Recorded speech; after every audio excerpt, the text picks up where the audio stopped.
Good evening. Um, I hope you can all see and hear me. And if you can, okay. Uh, all right, I can already see you all. Fine. So today is going to be our class on T.S. Eliot. Now we have already done a lot of poems by Eliot, and usually when I see students thinking about Eliot, they think about him as a poet. And it's very rare that you come across people who actually consider him important because of anything else other than poetry, because he's such an important poet, right? Now today our discussion is going to be Eliot as a critic, Eliot as an essayist. All right. Now I welcome you all to today's class, and it's after a long time I'm coming live. If you have any issues with streaming, you do let me know. I want to mention a couple of things.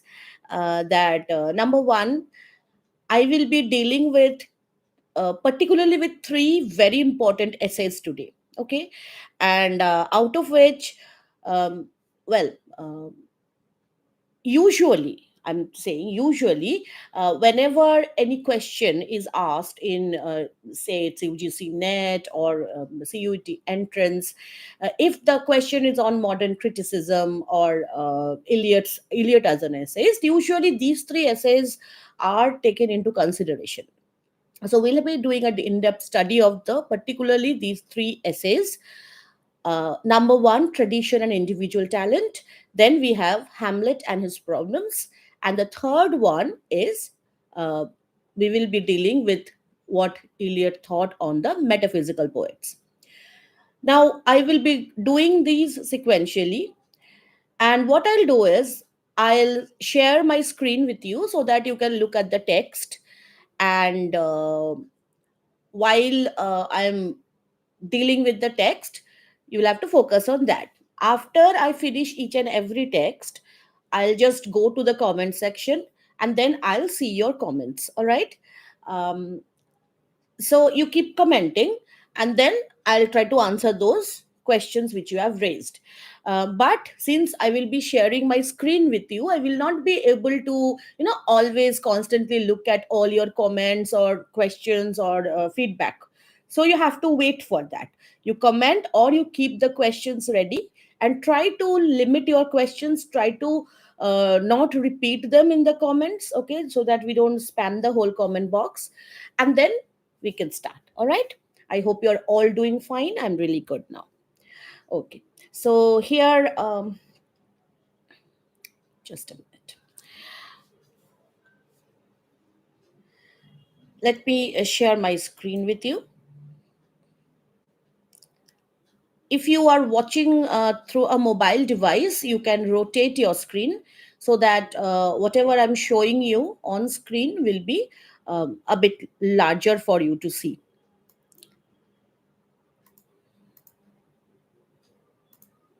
Okay.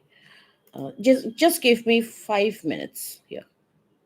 Not five. Give me 1 minute. I'll just select this part.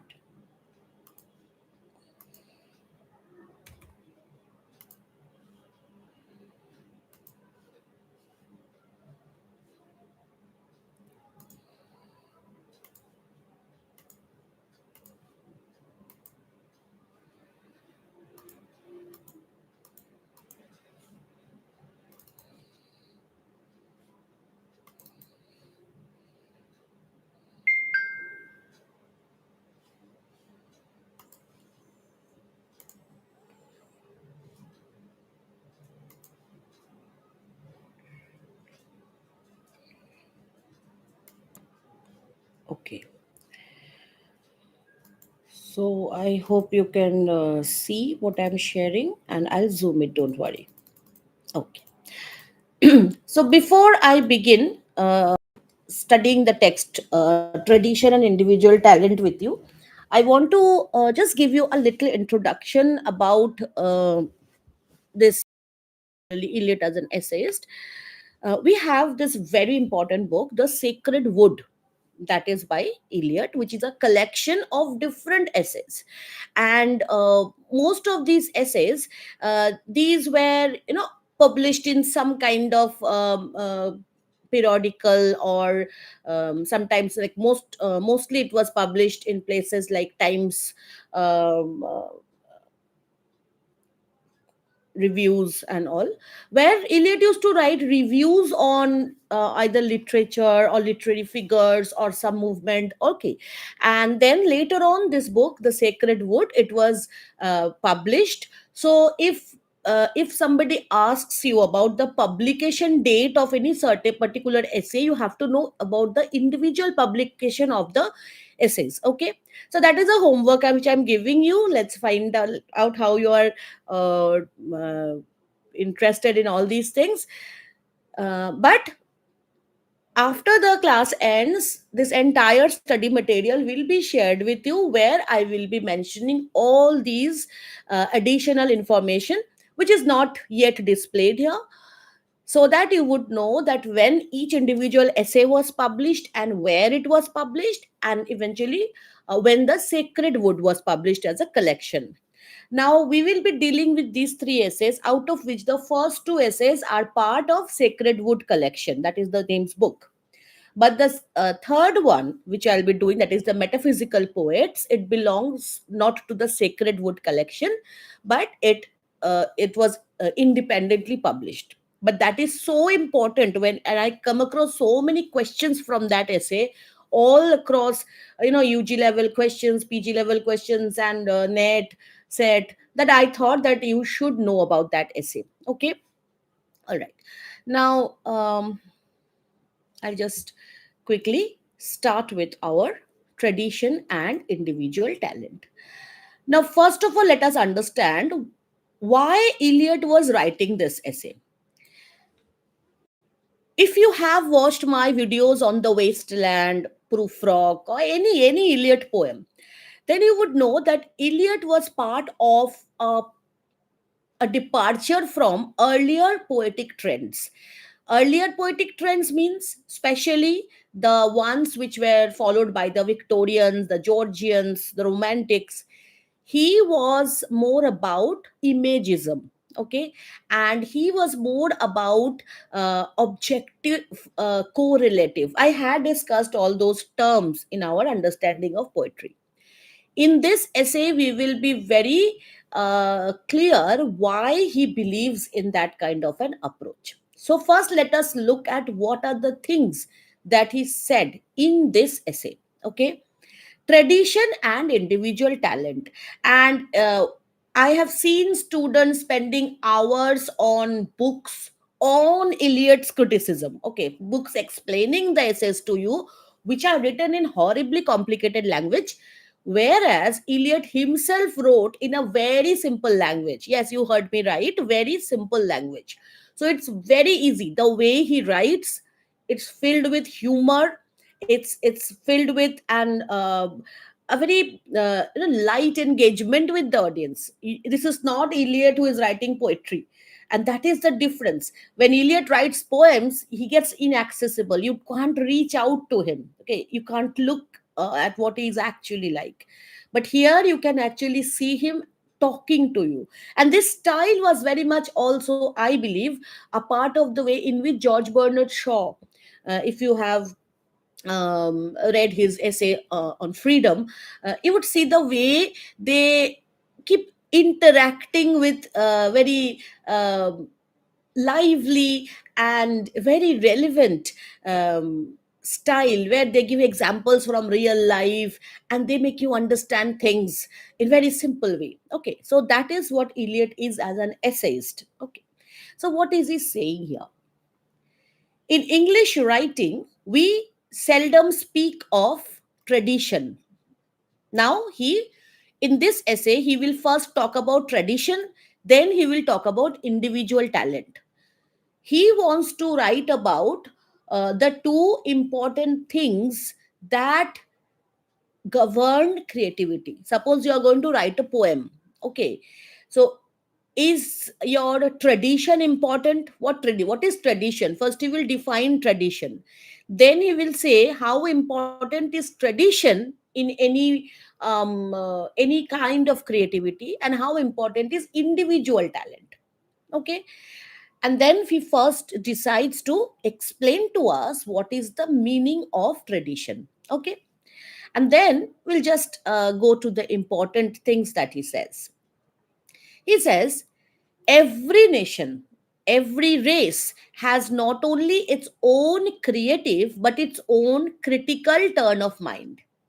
He thinks that people can have two kinds of mind. One is creative, the mind or the person who writes poems, drama, novels, stories, and another kind of person who criticizes them in a positive way. I mean, it's not like you're saying things are bad, that kind of criticism. No.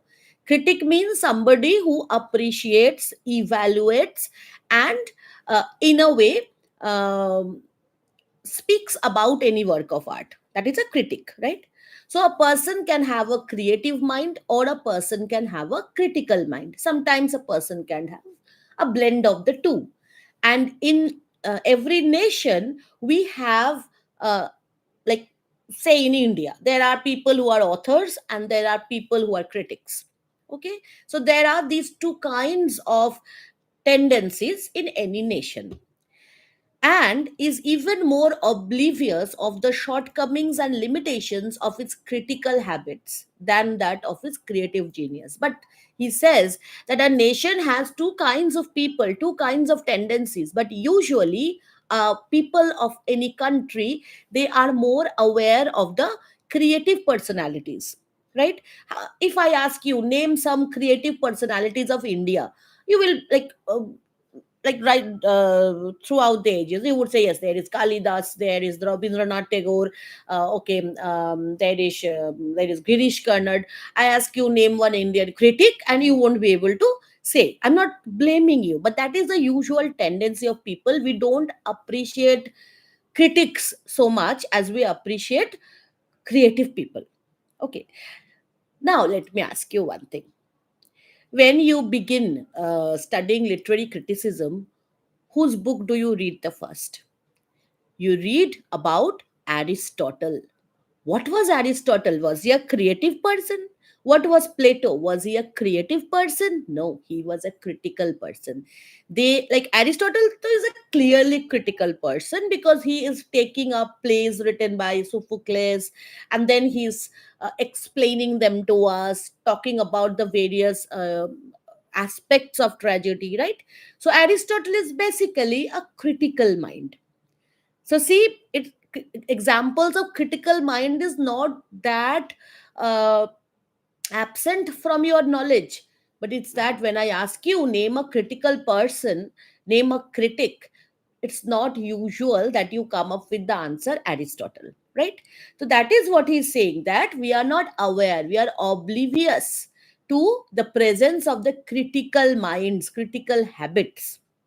Okay, and then um, he says, why are we more interested in a creative person? Why? Because one of the facts that might come to light in the process is our tendency to insist, like, when we praise a poet, what do we insist on?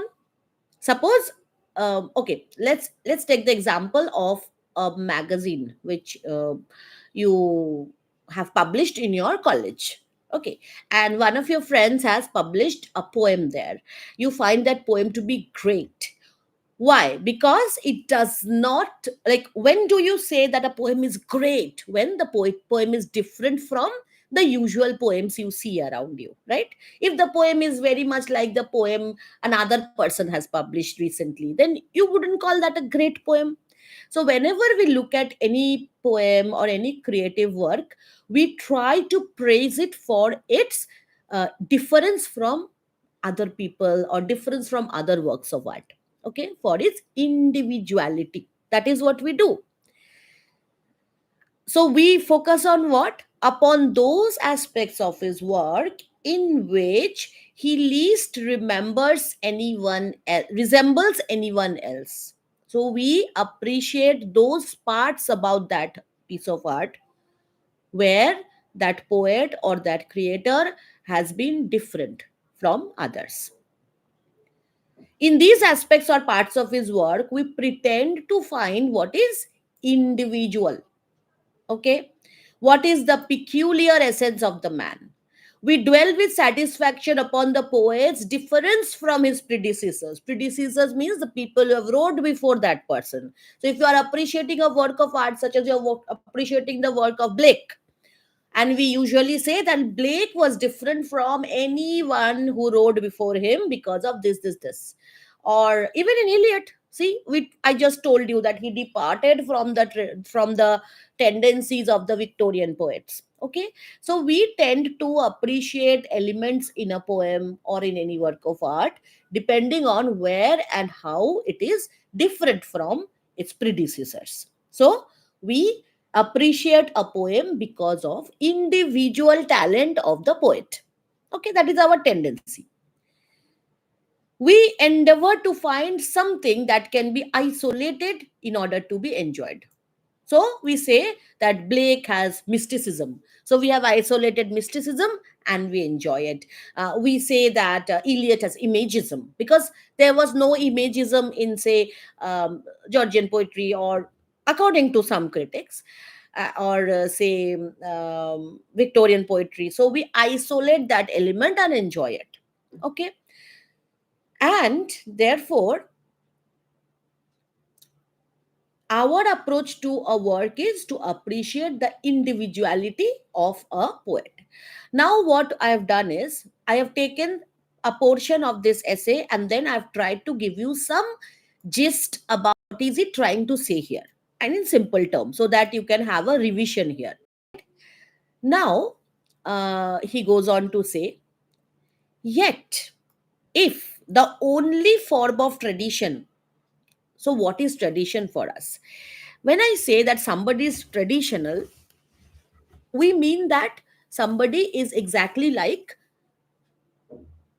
his previous generation. Tradition is a set of values, a set of practices that is carried on in a generation and passed on to the next. That is our usual idea. So he says that if tradition only means following the ways of the immediate generation before us. So, what is tradition? Is tradition the way your father lives or lived? Or maybe just your grandfather? Is that your tradition? What is your tradition? If I ask you as an individual that each one of us, we are born into a family. So, we have a family tradition. How do you define the family tradition that you have? You define it usually by saying that my father does this, this is the way my grandfather behaved, so this is our family tradition, right? But he says that that is not tradition. Only your father, your grandfather, so the generation immediately preceding you is not everything that tradition means. So what is it? Sorry. He says tradition should positively be discouraged if we are saying that it is the immediate generation before us. Okay. We have seen many such simple currents soon lost in the sand. So, if something loses over 2, 3 generations, it is not tradition at all. Okay. And in that case, novelty is better than repetition. Things which are lost over 2, 3 generations, those things should not be there in the first place. And in that case, it is not good to follow them. So, which traditions should you follow and how can you follow traditions in writing? Okay. Tradition is a matter of much wider significance, and pay very close attention because this is where Eliot is going to explain to us what is the real meaning of tradition for him. Okay. All right.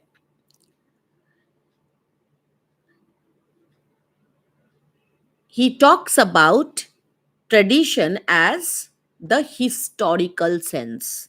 This is a term which can come anytime, anywhere. Facing an interview in CSC, the interviewers may ask you this, that what do you understand by the historical sense, or what does Eliot mean by historical sense? Historical sense involves a perception. It's a way of looking at what? At history, not only of the pastness of the past, but of its presence. So it's not like I know about the history of, suppose I'm writing a poem, and I know about the poets in the past. That is knowing the history. But when you know about the poet of the past, suppose you know about Shelley, you know about Wordsworth, and you feel that they were people of the past, and it doesn't matter to me, then it's not historical sense. Historical sense is understanding how and why and how much of that past has changed the present. It's like, take for instance, the partition of India. You might know about the events that happened during the partition. That is knowing the history of partition. But if I say that you need to have a historical sense of the partition, it means you have to understand how that partition is affecting even now people, and their approach to nation, and the approach to boundaries, approach to brotherhood, religion, everything. Sense of community, sense of nostalgia, the trauma. So, historical sense means understanding the continued effect of any historical event, any historical character, any person. If you are talking about literature, any person who has written in history in like times past, whose effect continues. That is historical sense. So, historical sense means understanding the continued impact of anything that has happened in the past. Okay. And how does this explain it? The historical sense compels a man to write not merely with his own generation in his bones, but with a feeling that the whole of literature of Europe, from Homer and within it, the whole of literature of his own country, has a simultaneous existence and composes a simultaneous order. So he's talking about British people. So when a British poet writes during his times, he's not just writing with the idea that what my predecessors, Victorians, Georgians, that is not just history. For him, history starts with Homer, that is the entire classical European tradition, and then it includes Beowulf, it includes Shakespeare. Everything that has ever been significant impacts his writing if he has a historical sense. Okay, this historical sense, which is a sense of the timeless. So the moment you realize that the partition has an effect now, it becomes a timeless event. It doesn't matter when it happened, continues to have its effect, right? As well as of the temporal. Temporal means something which is happening in time, which has a time existence. Okay, so I an event can have a date, 1947 partition, and the same time an event can be timeless when its effect, its impact is carried on to generations. Hiroshima, the effect continues. It's like that. So he says, of the timeless and of the temporal together is what makes a writer tradition. And it is at the same time what writer most acutely conscious of his place in time is his own contemporaneity. Contemporary means of the same time. I'm writing now in 2024, so am I belong to 2024. It is my contemporary existence. I write whenever I write anything now, I am aware of everything that has already been written, and at the same time, the fact that I am writing at present. So when I'm writing at present, I'm also becoming a part of that tradition. I am also becoming a part of that flow. So it's like a stream that continues. Tradition is like a stream that continues, adding to itself right from the beginning of time. He says like this. All right.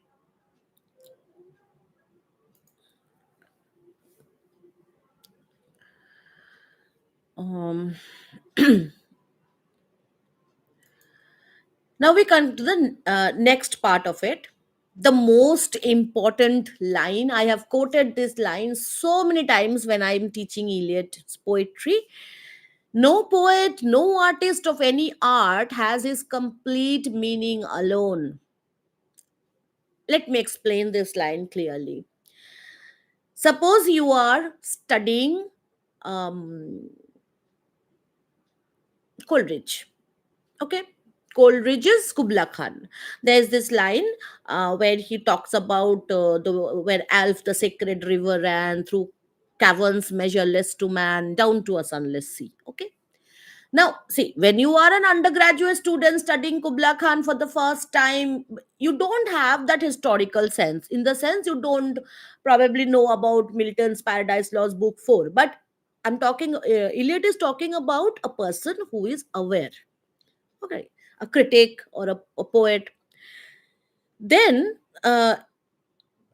if you are really a well read person, then you would understand how the whole idea of this river is a parallel to um, Paradise Lost, book 4, especially the description of the rivers of paradise. Okay, and again, Paradise Lost book 4 is like, it's reminiscent of, on one hand it's reminiscent of Spencer, and then on a grander scale reminiscent of Dante. So you have so many intertextual connections here. Only then that expression in Coleridge will have a complete meaning for you. That's why when you read Wasteland without knowing about, say, Andrew Marvell's To His Coy Mistress, without knowing about Hamlet. Okay, because there are so many cross references. Without knowing about the Greek legends, you won't be able to make much sense of the wasteland. But the moment you know about these references, it will be an easy thing. It won't be an easy thing, but it will be an accessible thing for you. It will make sense to you once you know about the text which Eliot knew about when he wrote the wasteland. That is why he's saying no poet, no artist has his complete meaning alone. What happens when a new work of art is created is something that happens simultaneously to all the works of art which preceded it. It's a very simple thing. It's a very common sense thing. He wants to say that just the moment Coleridge wrote Kubla Khan, I'm giving you just a very accessible example here. When Coleridge wrote Kubla Khan, just before that moment, before he wrote Kubla Khan, the tradition of England was everything minus Kubla Khan. The moment he wrote Kubla Khan, he is making use of everything that was before Kubla Khan. And the moment he wrote Kubla Khan, it passes into that tradition. And after that, anything written will have Kubla Khan as its tradition. Okay? So every creation, in a way, changes tradition. So, tradition, according to Eliot, is not a monolithic, it is not a monotonous block of anything. It's the most evolving kind of a thing, it's the most dynamic kind of a thing. Usually, when we use the word tradition, we think about, the serious, unchanging, very stiff kind of an approach. Traditional.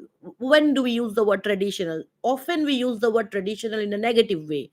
Oh, he's so traditional, he's so conservative. Traditional and conservative are two different things.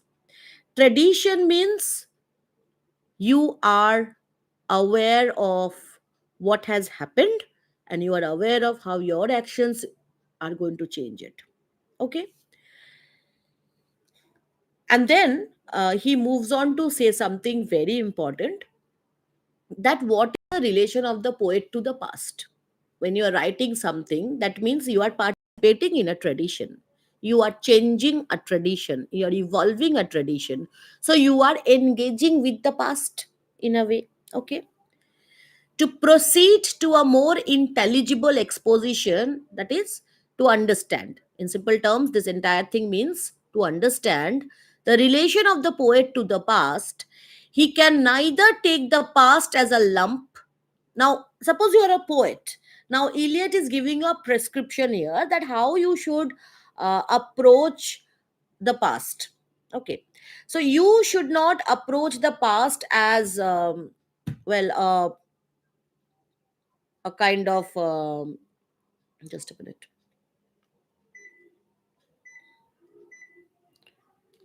Yes. You cannot approach the past as a kind of a lump. Lump means which is not filled with variety. You have this word sanskar in Hindi, that is tradition. But when you think about sanskar, those means set of rules, conservative rules, right? Patriarchal rules. But he's saying that tradition or the past should not be taken as a lump. It should not be considered that this is our past. You cannot say that any countries, any literature has a monolithic past. It is not a set of rules that applies to all literature of a country. That is tradition. No, that is not tradition. He calls it an indiscriminate bolus. Nor, what is the other thing he's asking us to avoid? So one thing he's asking us to avoid is don't look at the past as a monolithic thing, as a lump without character. Nor can he form himself wholly on one or two private admirations. Now suppose you say that you love uh, Tagore and Nazrul Islam. We are a Bengali traditional person and you love the tradition of Bengali poetry, and you say that you love Tagore and Nazrul Islam. Fine. That means you are selecting one and two people, and you are ignoring, say, Shukanto, you are ignoring so many other different kinds of poets who were writing. That means you are selecting private admiration. That means you are just a teenager. Okay. So you cannot select favorites when you talk about understanding tradition of a place. You have to know about everything. People whom you love, people whom you don't love, whose writing you don't appreciate. That is also part of your tradition. Nor can he form himself wholly upon one preferred period. Now you say that I love the tradition of, say, Indian drama, and I prefer the period when Girish Karnad wrote, or I prefer the period or the contemporary period when Mahesh Dattani is writing. That is not just the part you call Indian drama. Indian drama starts with Shakuntala, even it goes before that. There are so many dramatic passages in Mahabharata. It's drama, poetry, epic, everything in one. So you have to know about Natya Shastra, you have to know about Mritchakatik, you have to know about Shakuntala. That is why those things are brought into your syllabus, to grow your historical sense. Without understanding them, your understanding of Mahesh Dattani, your understanding of Girish Karnad will fall short, because understanding literature is not about knowing everything about one single period or having preference for one single period. The literature during the Mughal period. Okay, I love Indian poetry, and then somebody asks you what is the tradition of Indian poetry, and you love Sufi ghazals, so you say that Sufism, this, that, idea of communion of God, love, everything, that is my idea.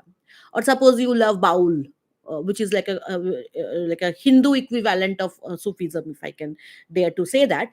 Uh, but that is like being one-sided. And Eliot wants us to avoid that. Okay, so what are the true things he's asking us to avoid? Considering three things actually: considering the past as a lump. Second is considering only one or two private admirations, particular persons, or one particular age as the tradition of that uh, entire body of literature. So, what should we do? Someone said, okay, so here he actually says that what we should do is that the present and the past is that the conscious present. What is a conscious present? You are living now and you are conscious what was happening earlier to make today happen, today a possibility. So conscious present is an awareness of the past in a way and to an extent in which the past's awareness of itself cannot show. That means when, say, Shakespeare was writing something, say he was writing the Tempest. Okay, you have the character Caliban there. Shakespeare was not aware of post-colonialism, right? But now that you are aware of post-colonialism as a tradition and Shakespeare's writing, you can look at Shakespeare's work and detect certain things in it from a post-colonial perspective. Okay, you can talk about subject position of Caliban. You can talk about how he is the otherized, marginalized. Shakespeare didn't know about all these things. So he says that in a way, consciousness of past means to look at it the way people during that period were not aware of.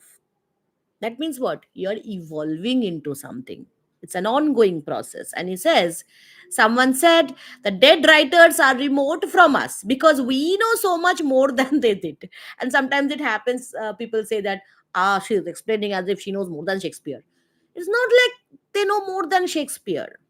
It's that time has passed, new thoughts have come up, with which these thoughts are the tools of a critic to approach a text. Now, obviously, new ways of looking at the same text comes up. Okay, and this is very relevant for T.S. Eliot because he was a proponent of the idea of new criticism. I.A. Richards was also one of them, and the idea is that a text itself can be understood without understanding anything about the poet. The text itself is a complete thing. Why? Because a text contains things that you can interpret, right? It doesn't matter what the poet thought when he wrote that. What matters is what you see. It is called reader response. Later on, we have this theory of reader response theory that the readers are interpreting a text. So, maybe one day we can take up the ideas of reader response theory, new criticism in some future discussion. A very interesting discussion on that. But this is, you can say, the basic idea that a text is evaluated by a critic, sometimes with a kind of perspective which was not present during the time of writing of that text. Okay, so this is a valid thing. And then he says that what is the here I am alive to a usual objection to what is clearly part of my program for the métier of poetry. Métier means the vocation, the job. If somebody is a poet, then that person's job is to write poetry. So, what is the main problem here? Sometimes he faces questions like a person should be very educated to be a poet. He's saying this. And then he says the objection is that the doctrine means the art of writing poetry, the whole idea. See, whenever you hear that somebody is a poet, what is your idea? That the person has a ridiculous amount of erudition, that that person knows about all theories of poetry, he knows about any movement that has happened. This is our usual idea of a poet. This is what he's saying. But he says that much learning deadens or perverts poetic sensibility. If you have read about Old English period, about Old English Christian poetry, then you would know that there was a person called Caedmon.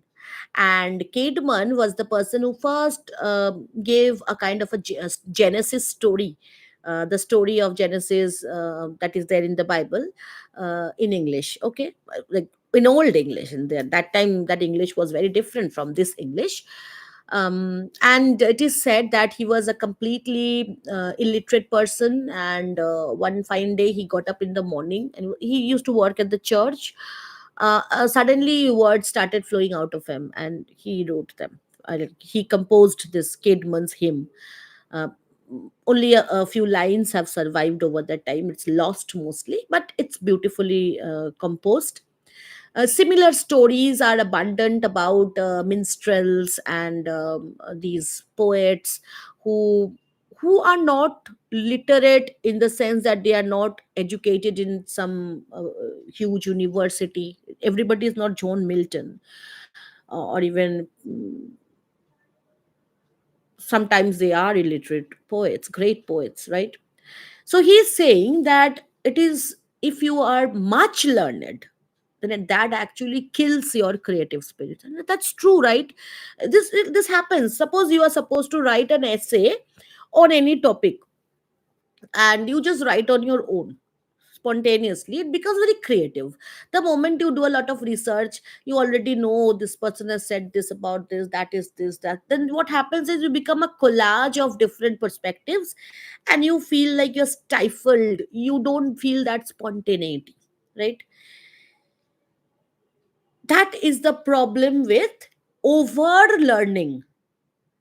Like, it's usually, never, that I haven't seen a PhD like person actually writing a great novel. But Charles Dickens did. He was like, he was anything, no, like he was so far removed from your idea of a scholar, right? So this means whenever you are too much involved in critical understanding of something, your creativity will go down. This is a regular fact which Eliot says. But he says, although we think this, still some kind of knowledge is required. You cannot be a dumb person, absolutely, because knowledge will kill creativity. So you will not learn about anything and you simply write poetry. That is not right. You have to know about something. You cannot be lazy. You have to get out of that laziness. It is not desirable to confine knowledge. Some can absorb knowledge. Then he gives the example of Shakespeare, that Shakespeare, he read Plutarch's history and he wrote those wonderful plays. There were many people who read Plutarch. He was this historian, and then they did not write so many drama, so many plays. That means Shakespeare had more capacity to transform Plutarch, that is history book, into um, into these beautiful plays. That is Shakespeare's individual talent. You understand? This is what he's saying. That some people can absorb knowledge. The more tardy must sweat for it. So if you're not a Shakespeare, what should you do? You should read more actively. You should be less lazy. So in a way, he's saying that if you are more creative, you can afford to be lazy. Okay. And then he says, a poet must develop or procure the consciousness of the past, and that he should continue to develop this consciousness throughout his career. It's not like I have known about certain things in history and I stopped there. I have now become a great poet and I stopped there. No, you continue your study, you continue your erudition to develop your sense even more. So he is, if you have seen Eliot's manuscripts, you would know the number of corrections he does. Sometimes he sends it to his friend, Ezra Pound. And Ezra Pound, he slices his poem into half, sometimes into one third. That is how Wasteland is. That is working hard. Poetry is not like getting cozy at night with your diary pen and writing about something spontaneously. And there we come to the point about spontaneity and how he attacks Wordsworth. Okay, fine. So, what is then poetry? It's not about how you deal with your sorrow, your idea, your memory. Forget about that. You don't exist. Poetry is how you participate in the tradition of this long thing that will continue, that has been there before you, that will exist after you. So he's almost giving you like a Bhagavad Gita here. What does Bhagavad Gita tell us? That the soul continues. We are born, we are just incarnations, and then energy goes from the past existence to the future existence. We are just participating, right? That is what Bhagavad Gita is. And like it talks about, and the same thing here. You as a poet is nothing, doesn't matter your person, your personality, your heartbreak, your girlfriend, your mother's death, nothing matters. What matters is how you are capable of affecting the ongoing tradition. Are you capable of that? Then you are a poet. That is what Eliot is saying. And he says the progress of an artist is a continual self sacrifice, a continual extinction of personality. If you think about your sorrow, grovel in it, it won't make anything creative which will matter to another person. Your personality, your sorrow, your grief, it doesn't matter. What matters is where you are hitting the right chord with another person. Think about any song that affects you. Does it affect you because the composer's wife died that day? Does it affect you because the composer committed suicide on that day? No. You don't know anything about the composer. You don't know anything about anybody related to that song. But that song makes you think about something. It makes you feel emotional. So then that is exactly what he's talking about. I'm giving you examples of songs because you are kids, small kids nowadays. They are more engaged with songs and music than with poetry and literature. So it becomes easier for you to understand that creation of a great piece of art or a great piece of music doesn't mean you talk about yourself. It means you stop talking about yourself. You talk about why that is important to the person who is reading it, who is listening to it. Okay? And that is called extinction of personality. And then he says this is a process of depersonalization, something which is a very hard thing to do, something which Lord Buddha asked us to do, going towards that nirvana. So he's talking about a poetic nirvana. It is in this depersonalization that art may be said to approach the condition of science. When hydrogen and oxygen combine, they form water. They form water in Kolkata, they form water in London, they form water anywhere if you give the right conditions, a number of molecules. Therefore, science does not depend on the personalities of the scientists. Then, the best art is also not dependent on the personality of the artist. This is the basic idea that we are getting from Eliot. So Eliot's approach is very scientific and his approach is very objective. Okay. Now compare this to romantics. What did they believe in? They believed that it was bordering on solipsism, nihilism, that I see, therefore I am, and I am, therefore everything is. Okay. So from they believe that I am seeing the west wind, and my way of seeing the west wind and my relation to the west wind is what matters. Eliot says doesn't matter. You give me what west wind means to us also. I don't want to know about your idea of it. I want to know about what is the significance of west wind if Shelley was not born. That is what an objective idea is. Okay. And then he gives a very beautiful example. He gives the example of a catalyst. You know, everybody of each one of you have completed class 10 and you had chemistry, and you know the catalyst. Catalyst is anything which is present in a reaction which does not actively participate in it. It does not change in any way, is not affected in any way, but it leads to speeding up or slowing down. That is affecting the speed of a reaction. That is a catalyst. So, catalyst is an external agent which affects the speed of a reaction but does not get affected by it. Okay. He gives an example here. The action which takes place when a bit of finely filiated platinum, that is, filament of platinum, a fine thin layer of platinum, is introduced into a chamber containing oxygen and sulfur dioxide. Then what happens? Now you're thinking, why is he giving us a chemistry lesson here? Don't worry, he will explain later on. So we will come to that explanation part.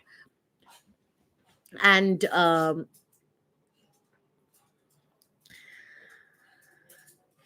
here, um, okay, I'll just take a moment off. Just a moment. Can you go to the room outside? My dog is like getting crazy because my daughter has come back from tuitions. I'm really sorry about this.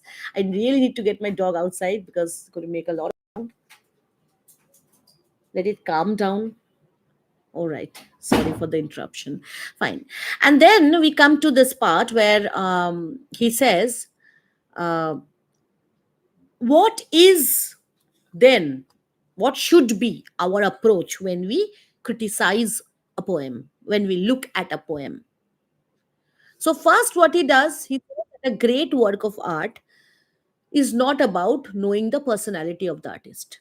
It should not be affected by the personality of the artist. If the work of art is great, then the person who has written it should have gotten rid of all the personal emotions, personality things that affects it. Okay, that is what he has said. So if we are a critic, then what we should look at?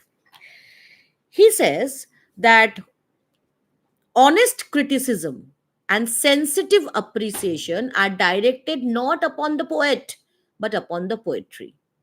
You shouldn't say Blake was this. You should say Tiger, Lamb, these poems are this. That is honest criticism. Because you are, if it is a great poem, then you should not try to conclude about the poet from understanding the poem. Okay. And then he says the impersonal theory of poetry, that is, the poetry is separate from the poet.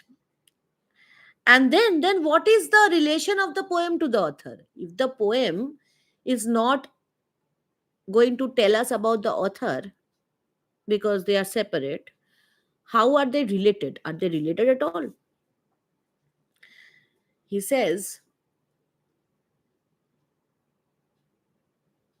the analogy is that of the catalyst, which means, now he's explaining that chemical reaction. He says when two gases, sulfur dioxide and oxygen, are mixed in the presence of a filament of platinum, they form sulfurous acid. This combination takes place only if the platinum is present, but the platinum doesn't get into the reaction. Okay, it is just a catalyst and it is unaffected. That means the platinum remains neutral and unchanged. The mind of the poet is the shade of platinum. Beautiful analogy. He is saying that a poet's mind should be like a catalyst. And your work as a poet is you feel emotions. Like emotions are, say, sulfur dioxide. And words means oxygen. Just giving an analogy here. And when you combine these two, you have poem. But that poem, writing that poem, should be something that you are making happen, but you are not a part of it. You are not affected by it.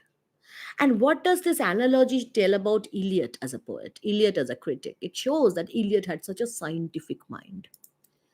So, if you are asked the question about what analogy does he use to talk about impersonality or depersonalization of the poet, you would say he uses the analogy of a catalyst or a shred of platinum. And if this, sometimes what they do is they give this line, the mind of the poet is a shred of platinum, and they ask, in which essay does Eliot say this, or who says this about poets, or where do you find this line? So I'm sure you won't forget about this whole thing, that Eliot is talking about the mind of the poet equivalent to a shred of platinum, which acts as a catalyst, that it will not get affected, but it will somehow bring about that reaction. And what is that reaction? That reaction is, the final product is the poem. Right, in chemistry what we know, the reagent means things which react, and the products means things which are produced. So in case of poetry, the reagent is emotion, words, images, historical sense, all these things are reagents. The poet is the catalyst. The poet is combining these reagents to form the product, but the poet is remaining unaffected, without mohamaya. Okay, so another kind of nirvan is here. All right. And then he says, the effect of a work of art upon the person who enjoys it. Suppose you are enjoying reading a book. That is different from any other kind of experience in life. Enjoyment of art is not like enjoyment of chicken soup or enjoyment of ice cream. Those are physical enjoyments. This is like an intellectual enjoyment. That is why tragedies are so popular, right? The idea of catharsis, the idea, we love a sad song so much, right? That is why we can say that the experience of art is different from any other kind of experience. In other experiences, we look for pleasure, as in uh, gratification of sensations. But in art, sometimes we even look for lack of it, absence, tragedy. Okay. Then he says that what does a poet's mind do when a poetry is made? Poet's mind is a receptacle. It's like receiving antenna. It's receiving constantly signals about what? For using and storing up numberless feelings, phrases, images. So this is what a poet's mind is about.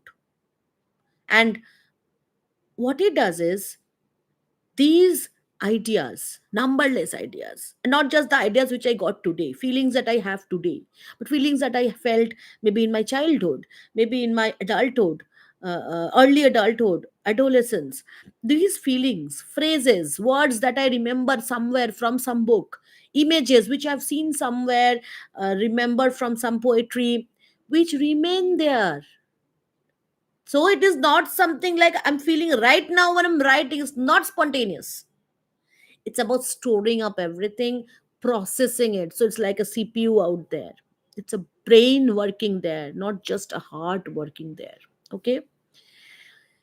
Until all the particles which can unite to form a new compound are present today. Look at the vocabulary here: compound, particle, receptacle. So he is treating a poet's mind as a laboratory. Okay. And then he says, it is not the greatness, the intensity of the emotions, the components, but the intensity of the process. How honest are you in the combination, the pressure, so to speak, under which the fusion takes place, that counts. So that emotion may be a strong emotion, but the words are not strong enough to express them. Then there is not a good matching. If you have great words but zero emotion, it will sound dishonest, right? Artificial. The right balance, or striking the right note, the real proper, the way in which those things are combined, the intensity, that is important. Which means he talks about genuineness, honesty. in a poet or a writer. And then he says, he gives a very easy example to remember, because you have read about at least one ode by Keats, I'm sure by now. The ode of Keats contains a number of feelings. For example, take for example the ode to Nightingale. He talks about uh, imagination. He talks about mortality. He talks about old age. He talks about the beauty of nature. There are so many things there in that poem. So, number of feelings which have nothing particular to do with the nightingale. He talks about um, where men grow old and spectre thin and die. He talks about oh, for a draught of vintage, talking about wine, to take a sip of and go off to um, the world of Nightingale. The Nightingale is not linked to a cup of wine. The Nightingale is not linked to tuberculosis, but he is linking them. So he is having a number of feelings which have nothing particular to do with the nightingale, but which the nightingale, because of its attractive name and partly because of its reputation, served to bring together. What was the reputation of the nightingale? Well, then you have to go back to the story of Ruth in the Bible. Again, if you have read Wasteland, you would know what I'm saying. So, if you don't know about Ruth and the Bible, and how Ruth's story has the story of the nightingale, then you wouldn't really appreciate everything, because somehow you will lack the knowledge. So, it is better. That is why we have so many references and notes, so that we understand all the aspects of a poem, right? So, what he is saying, what Eliot is saying, is that Nightingale has a reference in the Bible, in the story of Ruth. Okay. But that is not everything. What makes this poem special is how those things are combined with number of feelings in a genuine way. But it is not the personality of Keats that is making this poem great. It is the poem itself that has greatness. It is not like, it's we don't love the poem because Keats was going to die so young, or Keats had tuberculosis. No. Maybe those informations help us to understand why he chose a certain set of images, why he's always talking about suffocation, and he loves breathing, and he has so many positive images associated with air and a good breath, and why he goes on talking about, like, he repeats the word healthy, health all the time. That is okay, that is a small way of understanding the poem. But the real brilliance of the poem doesn't come from our understanding of Keats as a patient of tuberculosis, but rather from the poem itself. Even if you don't know anything about Keats, you can appreciate the poem. Okay. So he says the poet has not a personality to express, but a particular medium, which is only a medium and not a personality, in which impression, experiences combine in peculiar, unexpected ways. Tuberculosis is a very common thing. Nightingale is a very common experience, hearing the song of the nightingale. But how many can combine these two? That needs Keats, or that needs a catalyst called Keats. Okay. And then uh, he says, he gives a quotation and he goes on explaining his point. Sometimes it's repetitive. So the business of the poet is not to find new emotions, but to use the ordinary ones. Okay. So emotions are never new. Why you have to use ordinary ones? So that you can connect with the reader, so that they are the universal emotions. Okay. Emotions such as gratitude, love, hatred, anger, anxiety, these are emotions, and working them up into poetry to express feelings which are not in actual emotions at all. Now, he says that there are two things, one is feelings and one is emotions. What is the difference? Emotion is something that, it's like you had these two terms, bhav and ras. The same kind of difference here is required to understand. Very subtle difference. Feeling is something which you understand with your body, because you feel it. When you are feeling anger, how do you feel it? You have adrenaline rush, your skin turns redder at least.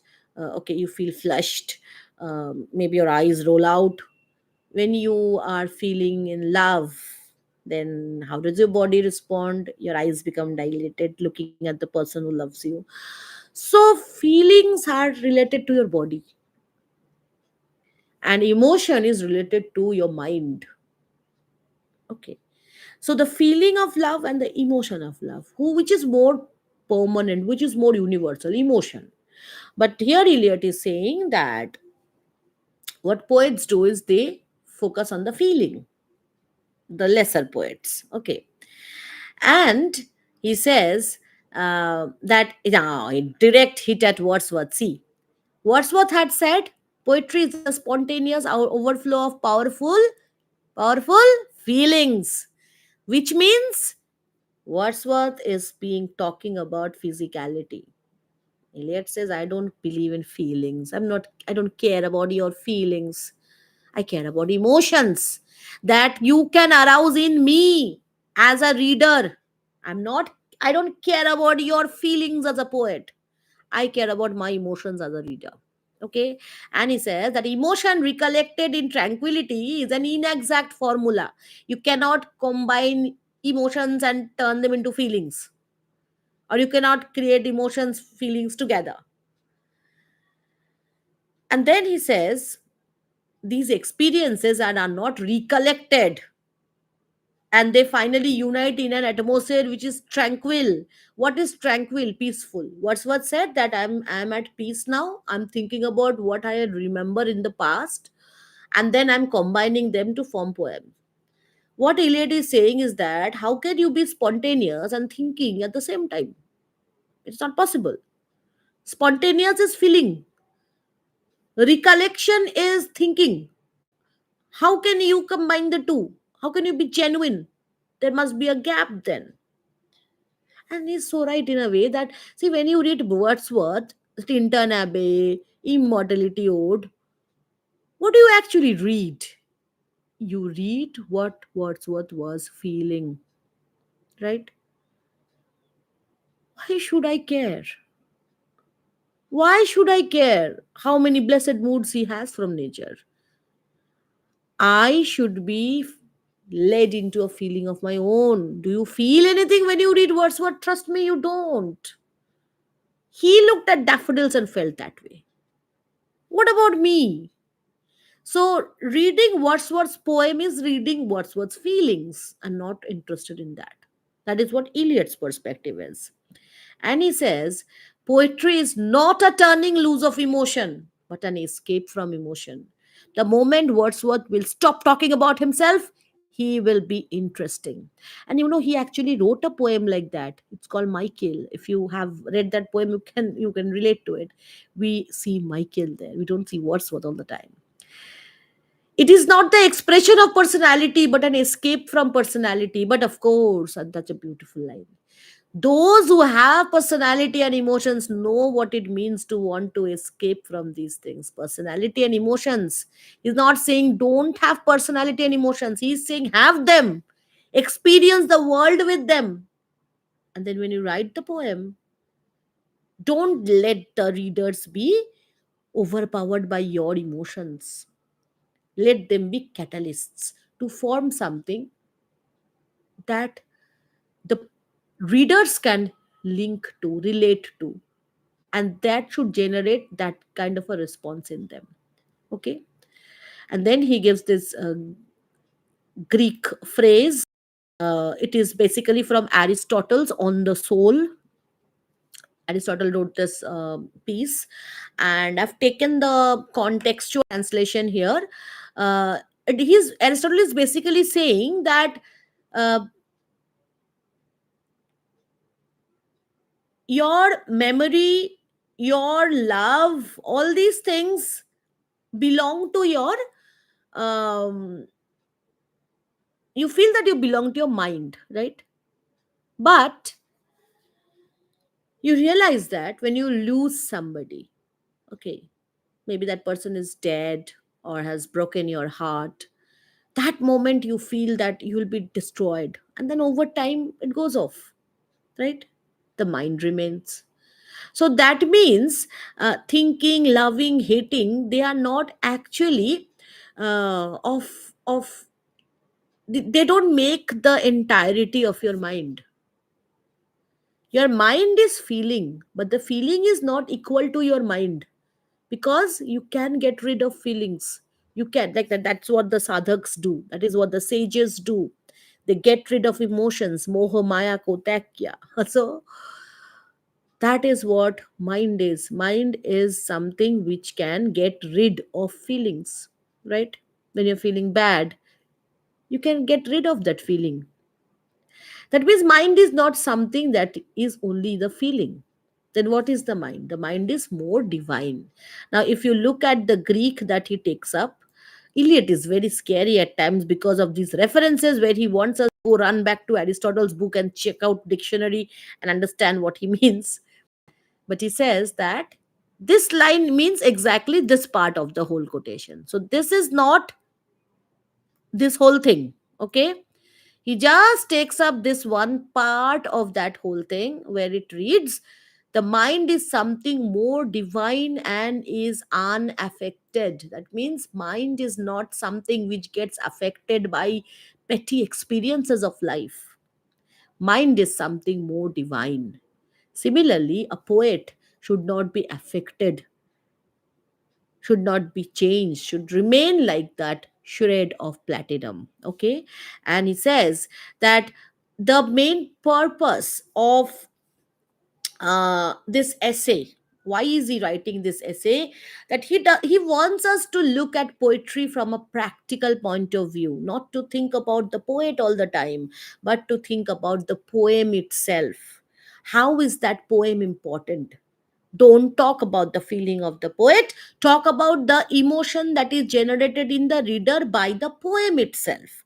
So this is a shift from the poet to the poetry, and that will make a proper estimation of actual poetry. This is what Eliot says. Okay. And then he says that there is a smaller number of people who can appreciate technical excellence. So not everybody can appreciate technical beauty of a poem, because we don't know about technical beauty most of the time. If you don't know about iambic pentameter, if you don't know about heroic poetry, if you don't know about stanza forms and rhyming scheme and those things, you won't be able, rhetoric prosody in short, you won't be able to appreciate the nuances of a poem, the technical nuances of a poem. Okay. But there are even less number of people who understand that they, like, who can know when there is an expression of significant emotion, where the emotion has its own life and not in the history of the poet. So he is going against the idea, contemporary idea of criticism, where they used to talk about the history of the poet. And that is the usual way in which traditional lectures also begin. Sometimes I also, like most of the times I do that. When I begin to teach any poem, what I do is I give you a section on about the poet, right? That is something what Eliot hates. He says that knowledge about the poet is not a condition for appreciating poetry. You should be able to appreciate a good thing if it has a life of its own. Fair enough. If a picture is a beautiful one, if a portrait that somebody has painted is a beautiful one, it doesn't. We don't need to know about the life story of the poet or the painter, right? So why should it happen with the poems?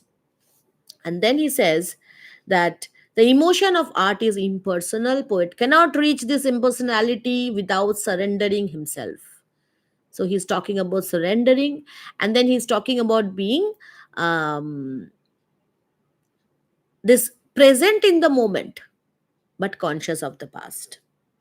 So he lives in what is not merely the present. The poet is not just a modern person, but the present moment of the past. This present is a continuation of my past. Unless he is conscious not of what is dead, but of what is already living. So, what is dead? Is Plato dead? Is Wordsworth dead?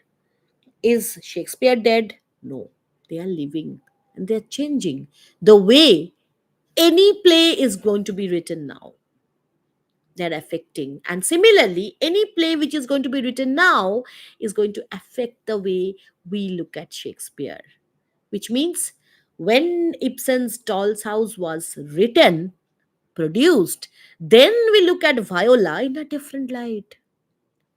Survival of a woman in a different light, right?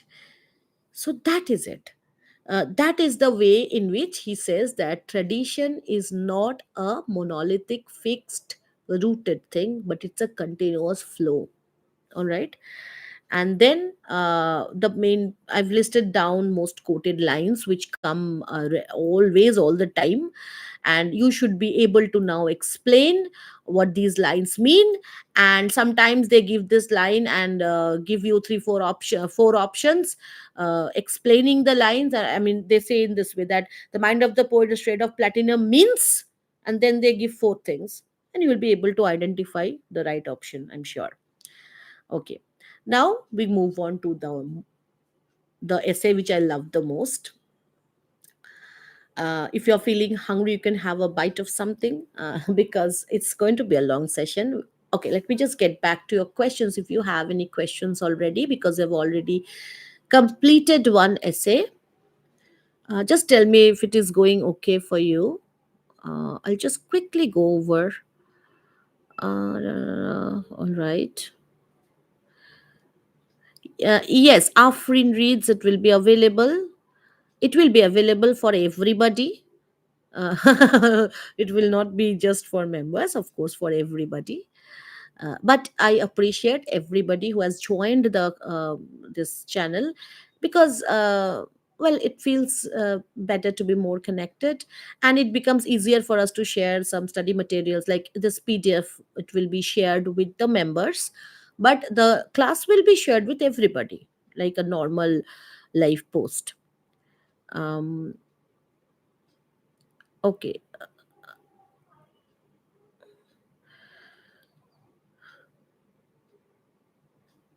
All right, don't appreciate anything right now. Okay, so don't okay, those are lovely comments, but I want to know if there's anybody having any particular question about this. Yes, Zurg, you have given a good question here. With reference to the Greek quote used, can a poet be really unaffected? Doesn't he and the period affect the poet? Of course. Uh, that is the most important distinction you have to understand. I'm continuing with my selection with this quotation. I hope you are referring to this particular quotation, right? That mind is something more divine and is affected unaffected. Yes, he says that if you are affected is one thing, knowledge is another. You know about different aspects of the past. But if you are so angry at partition, you will never be able to write something in a proper way. If you are so traumatized by, say, the Holocaust, you won't be able to do justice. You have to know about these things. Your mind should be calm, unaffected. But you have to know. Knowing and getting affected are two different things. We know about many things, right? For example, if you are an Indian, you know about the Holocaust. But if you have, or you have not been a part of it, of course, so it doesn't affect you the way it affects somebody who lived in Poland at that time. Similarly, uh, if your family had been a victim of partition migration, like your grandparents, they were affected, but you know about it. You're not affected. Now you understand the difference between affected. Affected means under spell of an emotion. That is not the right time to write anything. The correct time to write is when you know about things. Okay? Which means, I'm coming to back to your question, that doesn't the period affect the poet? No. Does the knowledge about the period add to the knowledge of the poet? Yes. Then there should be a successful outcome. I hope I can clear your doubts here. Now let's move on to Hamlet and his problems. I assume you know about the story of Hamlet. If I have to tell you in 3 4 lines, it's like Hamlet was the prince of Denmark. He heard the news that his father is dead. He gets to know when he comes back from the ghost of his father that his uncle had actually murdered his father and married his mother, but there was no proof. So what he does, he tries to first prove to himself that the king has the like his uncle has now become the king. Claudius has now become the king of Denmark. So he has to first prove to himself, because he doesn't believe in ghosts, he is an educated person. So he has to first prove to himself that the king has actually murdered his father, and then he would take a revenge. Okay, so for that, what he does, he uh, first begins to act mad. Okay, he takes up madness as a disguise so that people are not suspicious of his actions. And second thing, what he does is he stages a play, a drama, in front of Claudius with his friends. And there, in that drama, he shows a poisoning scene.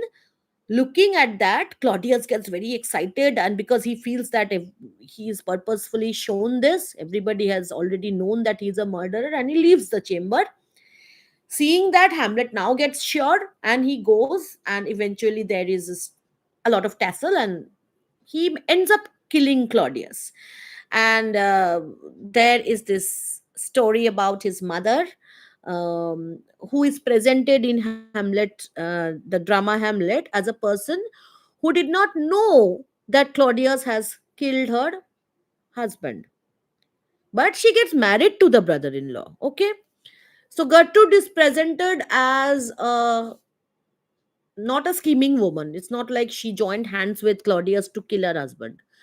But there is always this tension between Hamlet and his mother, where Hamlet wants to know how much Gertrude knows, if his mother is guilty or not. And there is always a constant hatred of Claudius, because now Claudius has married his wife, his mother. Okay. And there is this side story of Ophelia, who is Hamlet's girlfriend, um, whom Hamlet completely rejects. But that episode or that aspect of the play is not important so far as this essay is concerned. So this is the basic story of Hamlet. Maybe sometime I'll take up the play. I love Hamlet, although Hamlet is a very long one. It's one of the longest ones of Shakespeare, and the length of the play is kind of telling us how Hamlet goes on thinking about the fact that whether he should at all kill Claudius or not, whether to act or not, whether to take revenge or not. So all these things is different from Macbeth. Okay, we see Macbeth is also sometimes hesitating, thinking whether I should do this or not, but Hamlet is like overdoing it. Now, when Eliot looks at Hamlet, he uses a particular expression which comes a lot of times in a lot of competitive exams. He calls it an artistic failure. So a question can come like this: about which play does Eliot say it is an artistic failure? Or why does Eliot find Hamlet an artistic failure? Okay, what does Eliot think Hamlet as a play is? And they give 3 4 phrases, out of which you have to choose artistic failure. Okay, so now we'll go through this play, through this essay, so that this whole idea is there in your head all the time and you will never forget. So whatever objective question comes from this essay, you will always be able to answer it. Okay. Um, Again, he talks about creative mind and critical mind.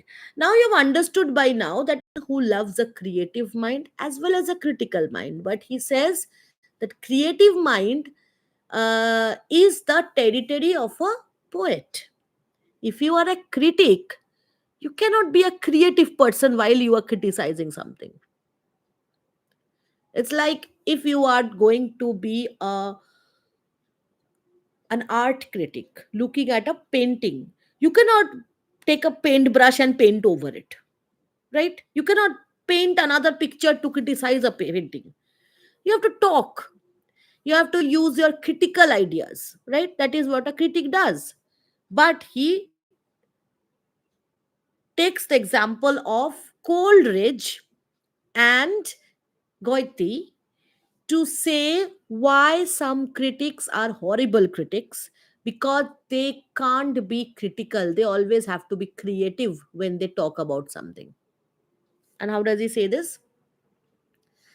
He says, Hamlet, the character, has had a special temptation for that most dangerous type of critic. The critic who is creative is a dangerous critic, according to Eliot, because uh, he paints the entire thing on his own, which is not the right thing to do.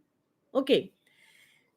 And he says that Hamlet is a provocative text. If you are a creative person, creative means imaginative person who doesn't stick to logic or criticism, then it is easy for you to go on talking hours and hours on Hamlet without actually referring to any proper points. That is what a creative person does. And then he says, such a mind had Goethe, who made of Hamlet a Werther, and such a had Coleridge, who made of Hamlet a Coleridge. So that happens, like when you are too, you can say, creative, imaginative. You see yourself reflected in a person, and then if you are a critic, then why should I be interested in seeing Hamlet as Coleridge or Coleridge as Hamlet? That is not my point. My point is to bring out the technicalities of a play, of a poem, or the way a poem is written. That is the work of a critic. A critic cannot talk about emotions and feelings and attachments. Okay. And then he goes on to say about the problem that the play has. Qua work of art, the work of art cannot be interpreted. Interpreted means this is a very important thing. Suppose there is any work of art, it cannot be true that